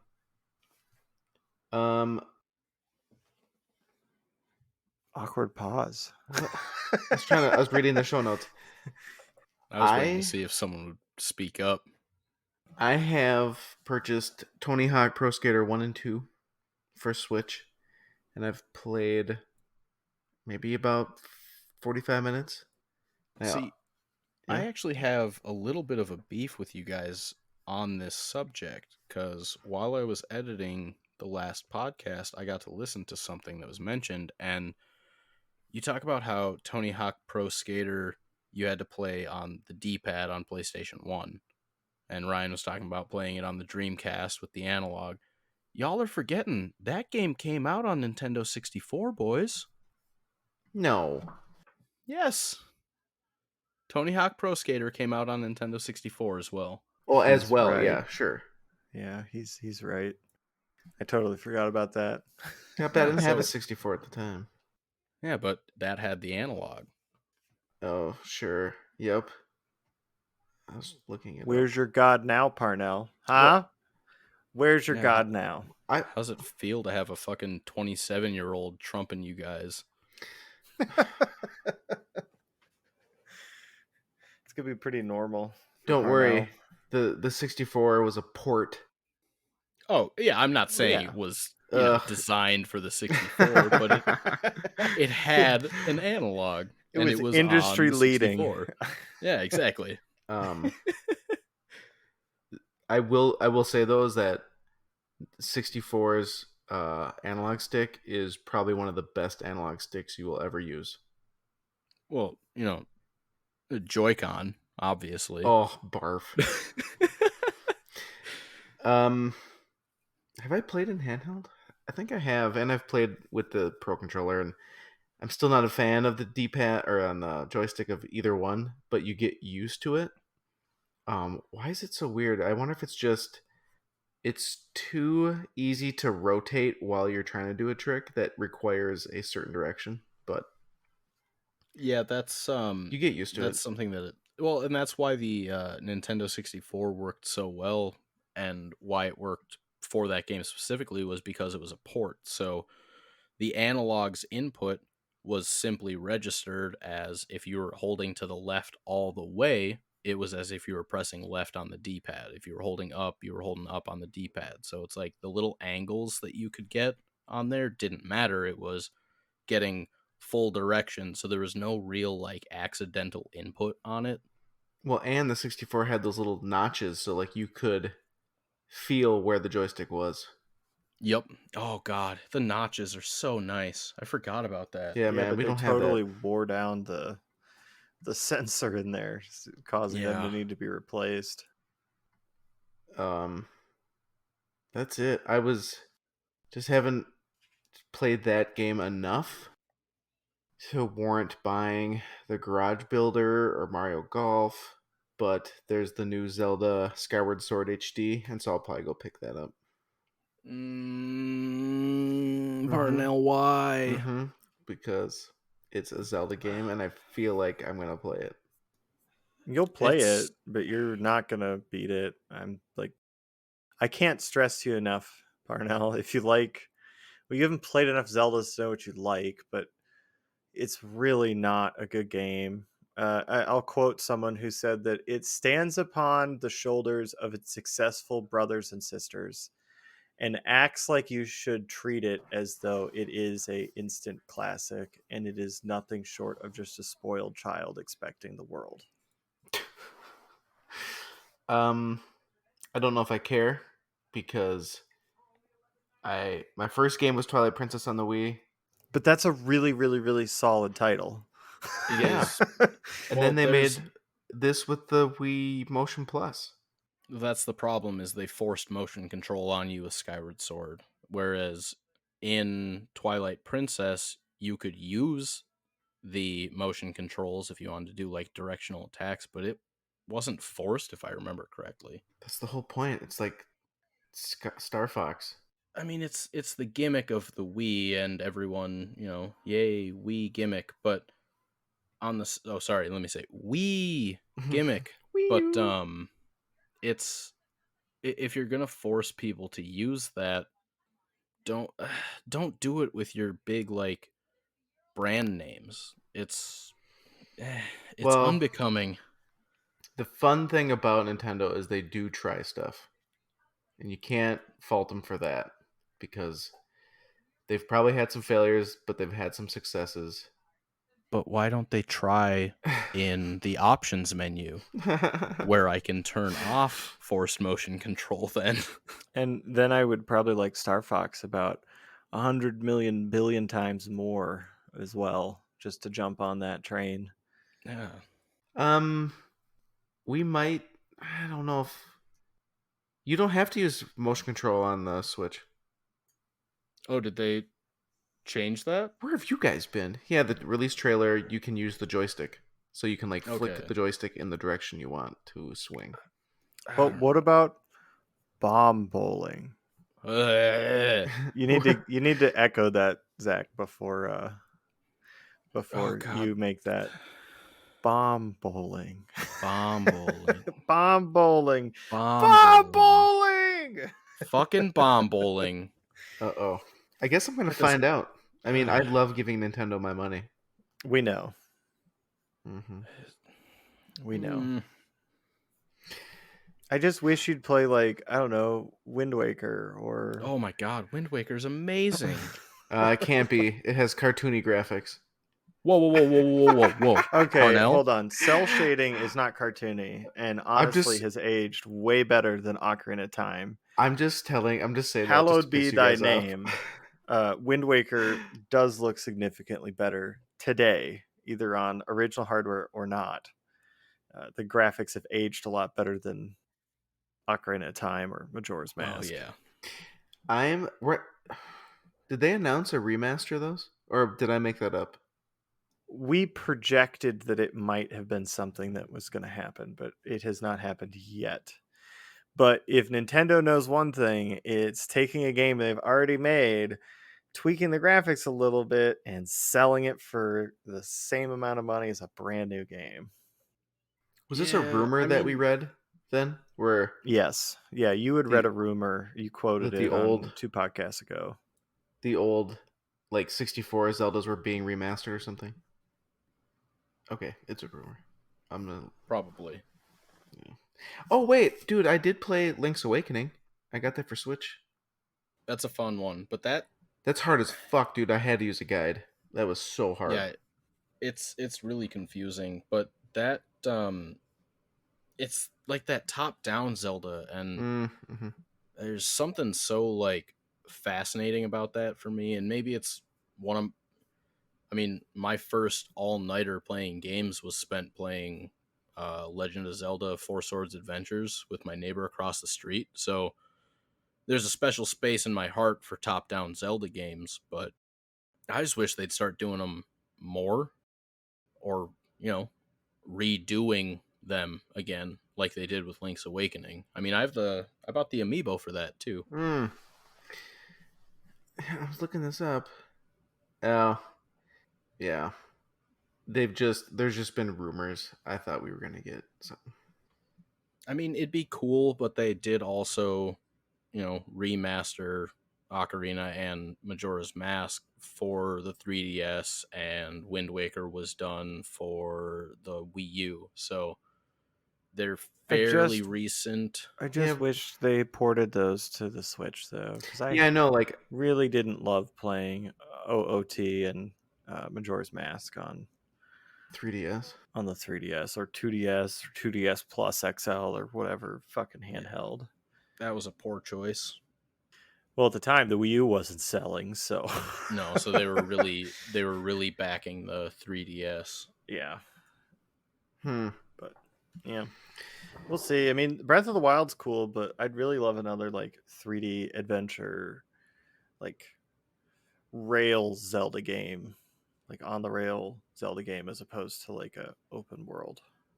Yeah, I very much am more able to complete and beat rail games than open world. Open world, they just get so they can be overwhelming as fuck. Yeah. But I did enjoy Breath of the Wild. but I didn't get very far. Like I've never killed one of those spider laser guys. Like they seemed way too hard. Oh, Guardians? Nah, dude, Guardians are easy. You just run in there with a two-handed weapon, and you start spin to winning their legs, and eventually you chop one off, and then you can stun lock them until you chop each of their legs off. Oh, Or alternatively, you get the ancient arrows. Arrow, And then you just fucking shoot one it in the tap. eye. Yep. Yeah. interesting. I don't know if I got that far. I ended up like I have the strategy guide, like the big book, and I was just going to all the shrines. I was just trying to collect the shrines and then enabling all the fast travel points that I could get without getting killed by laser beams. I think on my most recent playthrough, I have unguided done every single shrine there was. Non-DLC. Yeah, I don't have the DLC, but some of those were hard. Holy smokes. Oh, I mean, the one that stopped me my first time playing through was the the guy that sings a song. You have to like stand on a pedestal naked in the blood moon. And I sat there for like 5 hours real time when I first fucking played the game, and I could not get a blood moon to come up. And I was like, what? Why? So I just gave up on it. How do you get a blood moon to come up? It's standard cycle, but it must have just happened. But it was really Oh. fucking frustrating because I fast traveled away from there, and as I'm like arriving at the next place, it's turning into a blood moon. So that was a really defeating moment. God, that's frustrating. Yeah. I just want a new fucking Star Fox. I'm gonna say this every time Nintendo comes up. I know nobody from Nintendo listens, but I want a new fucking Star Fox. Funny enough, there's a new Switch update that also updates Joy-Cons, but no one can tell us what the update does for the Joy-Cons. Hopefully reduce the amount of drift that the Joy-Cons are famous for having. Yes. Yeah, that'd be pretty cool. Would it be awesome to like open up a menu, in that settings thing that Nintendo hasn't figured out for like disabling motion controls and being able to set like, hey, I want to reset exactly where the center of my joysticks are. So then you can continue to play with the Joy-Con that wants to drift. What do you think this is? Like a How crazy big would that buck be? hunter gun game? No, it's not a computer. That's what it is. They just want me to keep buying those fucking $90 Joy-Con sets. Although you I can did ship your notice stuff for free and get them fixed. Yeah, Well, quote unquote fixed. Yeah, I did notice though that GameStop's now selling individual Joy-Cons. Yeah, Nintendo finally started that because they were doing that in Japan for a while. For some reason, they never did it in the West. Japan always gets the cool stuff, and then if they deem it cool enough, then we get it. That's correct. Because there's a lot of I don't know why we didn't get the original Mario 2. I mean, Doki Doki whatever's fine, I guess, but that's not really Mario 2. I watched this thing about it, and it was because in playtests, Mario 2 was way too hard. And after playing it on my Game & Watch, it is way too hard. Well, maybe you shouldn't be playing on a Game & Watch, but a Super Nintendo. I didn't think it was that hard. It's a Nintendo. It's original Nintendo. Yeah, I know, but we were able to get them eventually on the Super Nintendo copy of Mario All-Stars. Yes, but the Game & Watch is almost the same size as a Nintendo controller. Almost is not, though. So get out of here. Just saying. I'm Super Saiyan. God, you said something about the Switch, and I had something. I forgot what it was. There's a couple garage builder, that games people have made that are freaking legit. One dude made a Metal Gear Solid game, Star Fox. It's legit, man. This looks pretty cool. A Metal Gear Solid Star Fox game? No, sorry. A Metal Gear Solid and then a Star Fox, separate. Ah, separate. Got it. I'm really sad that we'll never get to see the awesome Unreal Engine Super Mario 64 and Legend of Zelda remakes that fans have made that Nintendo keeps slapping DCA claims onto them with, because those look super cool. We'll never get them. Well, I mean, if you really want to, back the concept of people DMCAing things, maybe you should get rid of that Metallica pinball you have in your basement, Ryan, seeing as Lars Ulrich is kind of the motherfucker that got that shit going so mainstream. To be fair, To be fair, that was licensed through them though. That's not it's not breaking any rules. Metallica got their cut for that, I guarantee you. Although I'm yeah, sure they're pissed now that they didn't get enough. I What don't do you know. mean? Well, I wonder if it's like per machine that they get it, or It's all like contract based on negotiations. right. So I'm wondering if like Stern was like, "Yeah, we'll give you this much," and then they kept coming out with like re-releases of it, and I'm wondering if like Metallica just got like that one lump sum, or if every time they did another run they got it. Um, it all depends. Like, if you if someone like Metallica licensed their property to a pinball manufacturer, you shouldn't expect you're going to make you're not going to get rich off this one venture, right? What you're doing is trying to get your brand awareness bigger and appease fans that do spend money on stuff that does make you money, like concerts and stuff. So it's a good supplemental income, but it shouldn't be like this main. Well, we're making X million because I don't know if they sold that many, but I mean they did do a few runs of it. I mean, look at how crazy it's gotten with like Led Zeppelin. Like Stern's now having to put other music in because the licensees that they're licensing through won't allow their music that are licensed for the pinball machines to be played on Twitch. Wait, what? Oh, that's so stupid. Yeah. And it's not just Led Zeppelin now. So Led Zeppelin opened the floodgate, and now Disney did it with Mandalorian. You have to put the Mandalorian pinball machine into stream mode, which turns off all the default music in it, so you won't get your like Twitch flagged for copyright. I didn't realize they had a stream mode now. Oh yeah. Well, I think they call it it's not stream mode, but that's literally what they tell you. They're like, well, if you're going to stream it, you put on the alternate sound package mode on, and it's like, oh cool, so I just bought this fucking game that should be licensed to me and I can't play it on Twitch. Thanks guys. it's okay. I give it a couple of years before streaming and all that kind of stuff is dead because on screen is a licensed IP. So we're gonna start DMCAing you because you have the Mandalorian on screen. So yeah, get bent. I mean, that's very possible too. It would be unfortunate, but I don't know, with the trigger happy on the lawyers lifestyle that the world has kind of been moving towards. Everyone's got to get theirs, and you can buy things for personal use, but to try and monetize anything off of the likeness, sound, anything is just gonna come crashing down on the world. Oh my gosh, here's the Metal Gear. It looks so good. I just sent it to you in chat.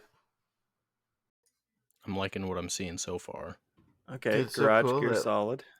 yeah, like this Garage Builder app has the great. Just people are doing some crazy stuff with it. The box says not snake. That is beautiful. Oh boy, That is pretty interesting. it makes me want to buy it, but it'll be like Mario Maker, where it'll be one of those I don't play it enough to justify. Mm-hmm. Hey Zach, how much like Netflix or anime stuff do you watch?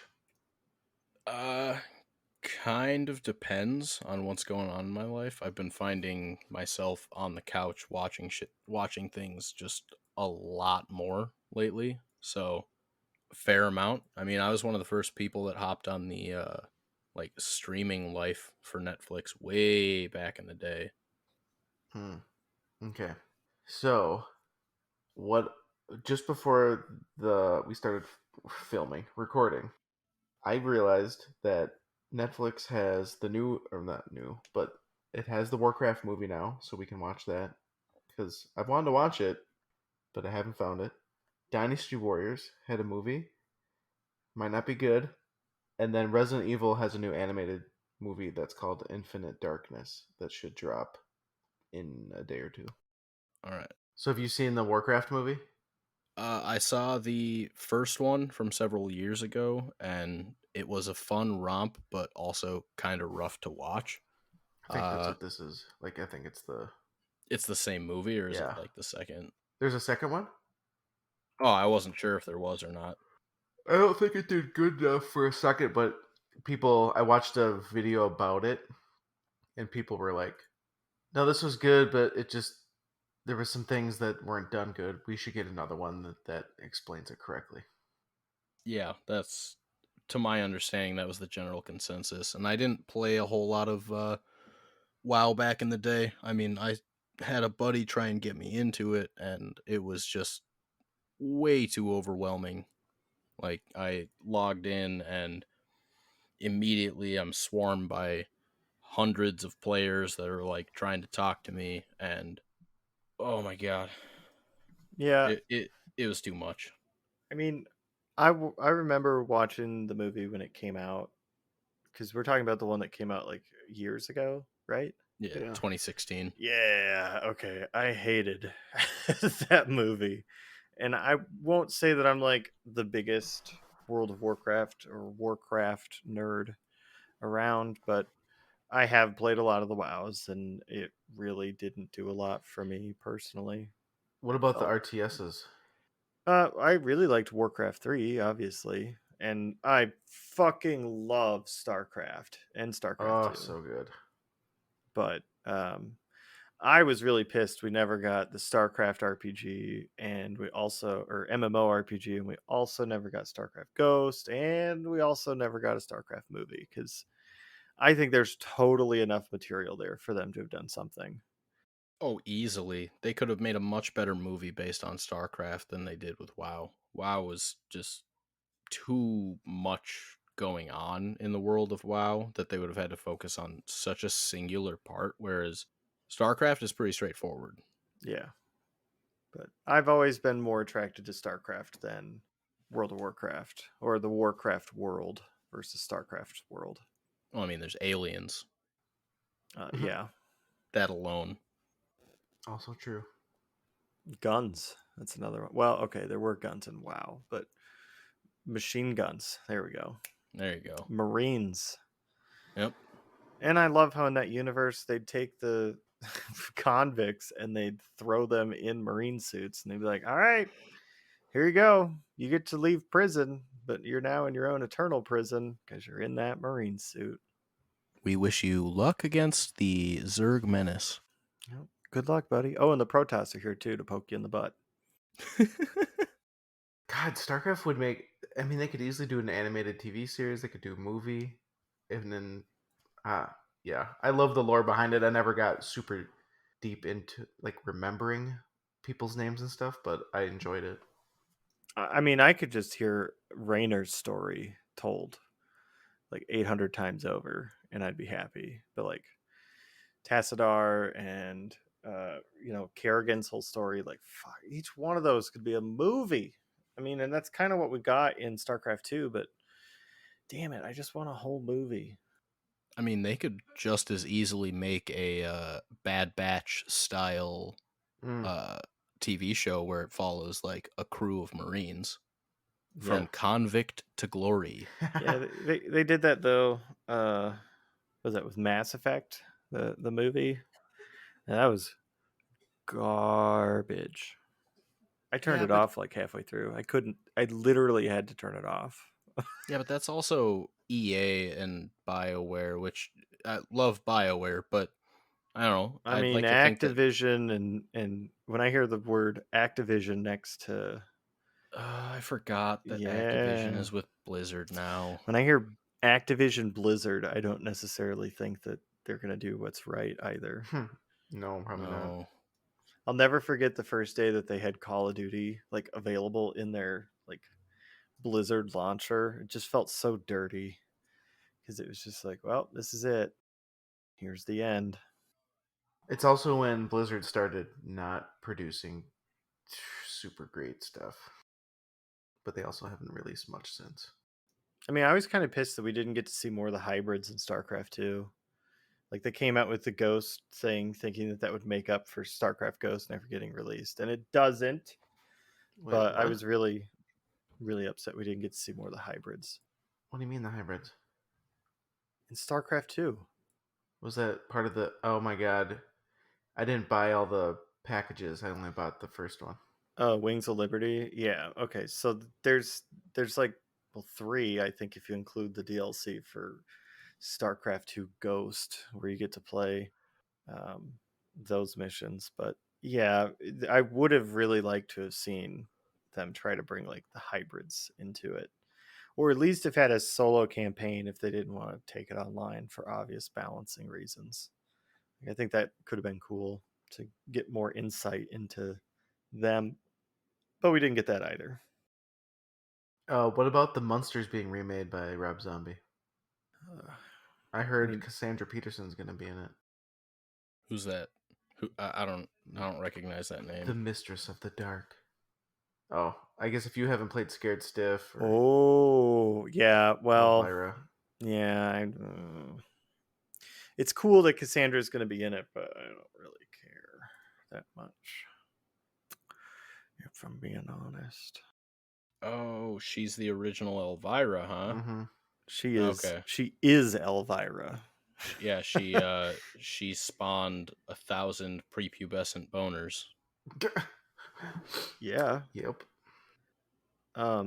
Yeah. I don't know. I think that Rob Zombie could do good with it. I kind of like the remade Halloween of his, but at the same time, I hate it.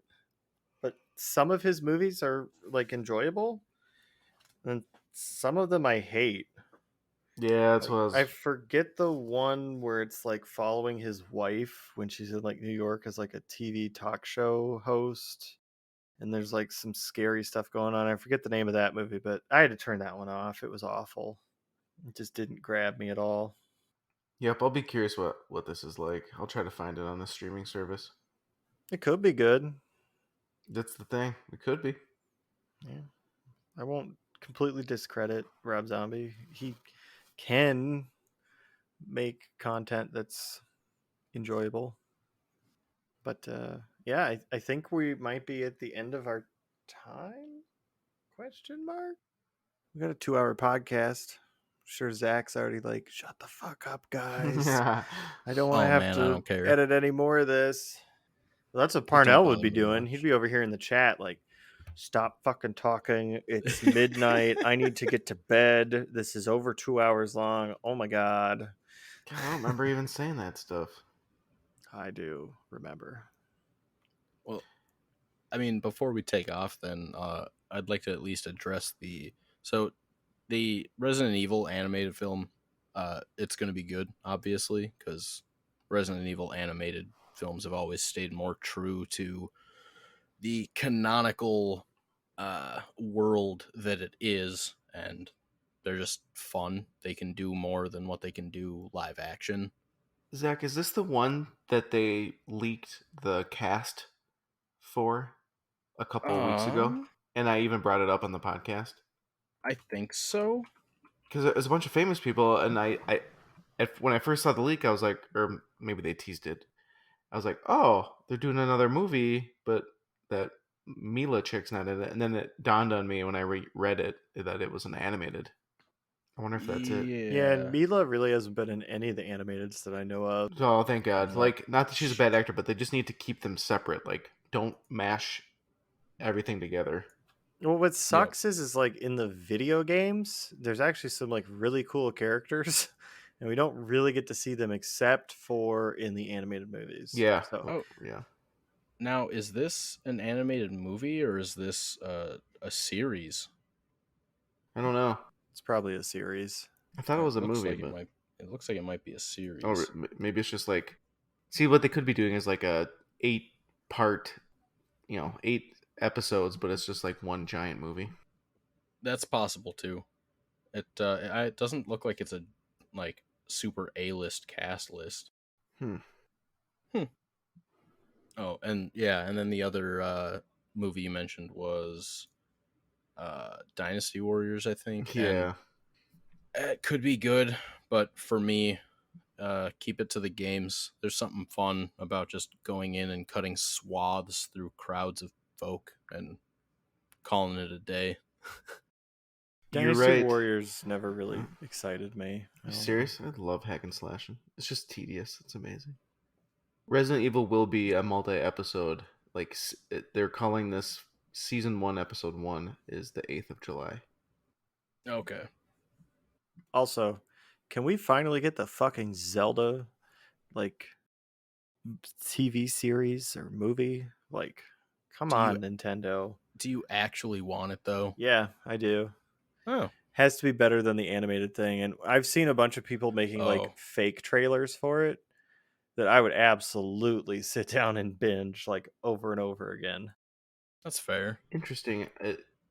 There was supposed to be one, or I think they kept talking that like maybe Netflix had gotten something, and then people kept coming up with like fake trailers or something to that extent for it. And the ones that I remember seeing looked pretty cool. because this brings me on my little thing I think I forgot to talk about. So there's this new, I guess there's a new big push at Nintendo for Donkey Kong IP. And so Why? there's because he's the oldest character supposedly, but he's not as popular as Mario. But there's a game in development, and it's not by, I'm forgetting the studio's name that usually did the Tropical Freeze and stuff. All I can think It's is in-house. that I just want a remaster of Donkey Kong 64 with a better audio sample of "Oh Banana." Dude, that's my first 64 game. That's a good one. That is a great game once you figure out what the fuck you're supposed to do. Yeah, that was a rough one.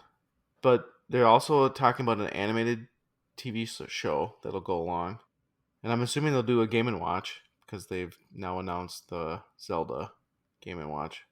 So there could be a big Donkey Kong year next year. I wouldn't be upset with that. But you're saying there's also a Zelda animated series that was teased, so I wonder if that rumor had anything to do with like a studio that was doing some sort of work for them to get onto like Disney, or I don't know if they probably wouldn't work with Disney because they picked Universal Studios to do their theme parks, so probably Netflix or Amazon. Probably Paramount Plus. Ugh, I don't want to get another one. Yeah, I just know that like SpongeBob's over there, so Paramount is probably where like Nickelodeon franchises are. Or yeah, because Well, some Paramount of them, is a Universal property.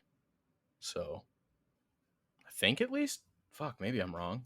well, because like Adult Swim's on Hulu, so I guess it like depends on like what studio even.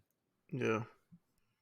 Plus, I don't know if I said this on the podcast before. My wife found this like the Super Mario Brothers animated TV series DVD in like the dollar bin, and my daughter's obsessed with Mario, so she picked it up, and holy moly, it's like not horrible, but the style is very late 80s, kind of like the Sonic of that time too.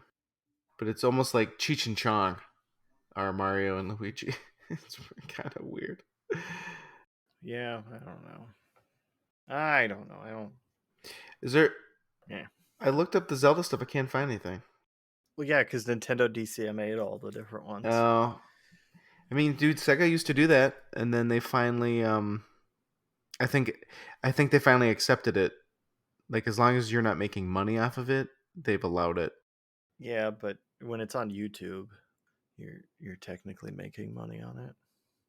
I didn't make money on YouTube, and I got banned from some jackass. Well, yeah, but that's Stern. That's different. No, the different guy. The game developer who flagged all my walkthrough videos. See, what you should have done is just put a few different other copyrighted DCMA things on. That's how Jim Sterling gets around that. No, so like he flagged so many videos so fast that they said, "Well, there's your 3 warnings. You're shut down," and there was no talking my way out of it. Yeah. I mean, what I have like 55 subscribers or something is like, and that was more off the Hydro Thunder stuff than anything. Universal is owned by General Electric, so Of course it is.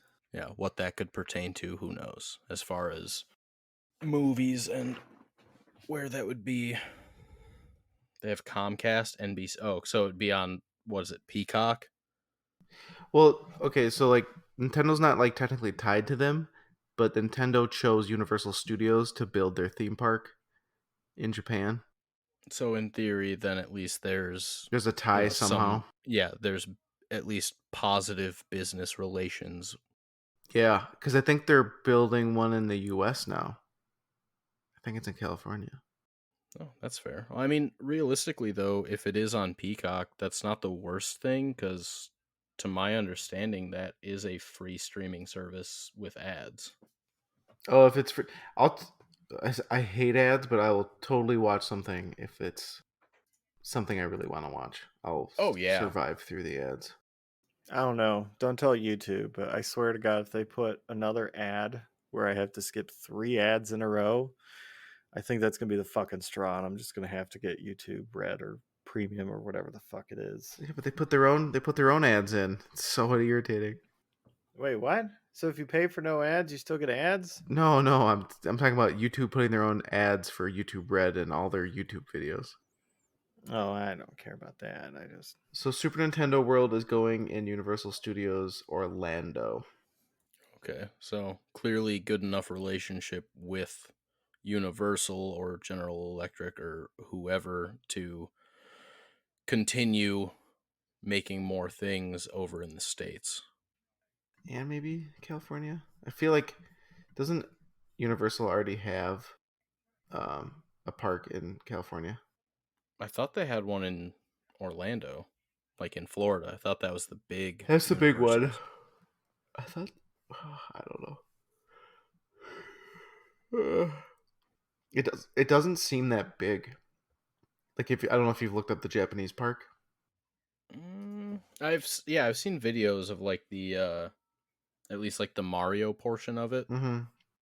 and yeah, I mean it probably pales in comparison to Disney, but Disney owns fucking everything, so Well, it's just interesting because like I'm looking at the whole thing and it's a very cool experience, but it's like as long as it wasn't packed, you could get through the entire park in a day, and maybe that's their goal. But like it's I don't know, probably being like at Harry Potter at Universal, I guess. It doesn't seem I if you've been to Universal in Orlando, their one big park is like this huge ring, right? And everything's kind of based off this ring. And then they built a second park that the Harry Potter train goes to as well. And like that one big ring has, it had Marvel and it had Dr. Seuss, Harry Potter, Congo looking thing, Jurassic Park. Like all these things are in it. Where this is just its own little kind of like self-contained world. It's just interesting. interesting. Yeah. Huh. But it's very interactive, like all those little one-ups or whatever, those little bricks. I really want to go there soon. Yeah. Field trip. Yeah, I keep talking to Chelsea about wanting to do it for like our honeymoon. Japan? Well, obviously, eventually Japan. Yeah, maybe not honeymoon, but we would really like to go to Japan. All my friends that went there have fucking loved it. I hear it's good. Oh my god. Is this actual? How the hell did they manage this? Oh, It's so impressive that like they managed to make the uh like part of the park that is this like Mario theme look cartoony. yeah, they like painted. Yeah, Yeah, it's just like the way everything is. God, that's impressive. there's a couple because the one in Japan's open now, but there's a couple walkthrough videos where like the people walk in with the camera, and in the beginning, as you're walking through the tunnel, they do a lot of sound manipulation, and then all the picture frames are kind of like Harry Potter's, where like they follow you or change as you walk by. That's pretty cool. It'll be neat to see how it Yeah. goes, and if they Like I know Tron got built in China's Disney park first, and then I think they're building it in California now. Hmm. And it's like, well, good because the Tron thing, I love Tron, but like, are they changing it when they're building it here, or is it like a 1-to-1 replica? Because you think they'd want to make it a tad different so that if you were traveling, you could have a different experience. Yeah, incentivizing tourists to Go to all of still them. go. Yeah. Yeah. Yeah, I don't know. It looks so cool though. Like the only thing I hate is if it's just packed shoulder to shoulder, it's not going to be enjoyable. Yeah. Well, I mean, now is the time to go to something like that because you still got plenty of people that are not willing to go out into packed spaces like that. I'm hearing everything's busy, but I don't know, man. I don't leave my house. Same. All right, Parnell yawned. I think it's that time, though. Listeners, we would like to thank you, and Zach, thank you as well for coming on and talking pinballs, movies, arcades, video games, TV shows, and whatever else we have in our basement. I had a lot of fun having you on this show, Zach, and I'm sure you're going to have a lot of fun editing this 2.5-hour long podcast. Oh, yeah, I'm very happy to contribute to my own suffering any way I can. So, Yeah. Well, on that, I guess I will go ahead and say good day, good evening, and good night. Thank you, everyone. Have a great night. Goodbye. bye-bye.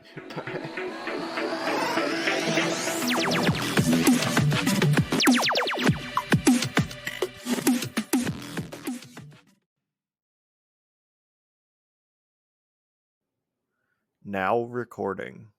Why do you bring him up? Fuck you, Craig. All right, ready? Oops, sorry. Juicy. Okay.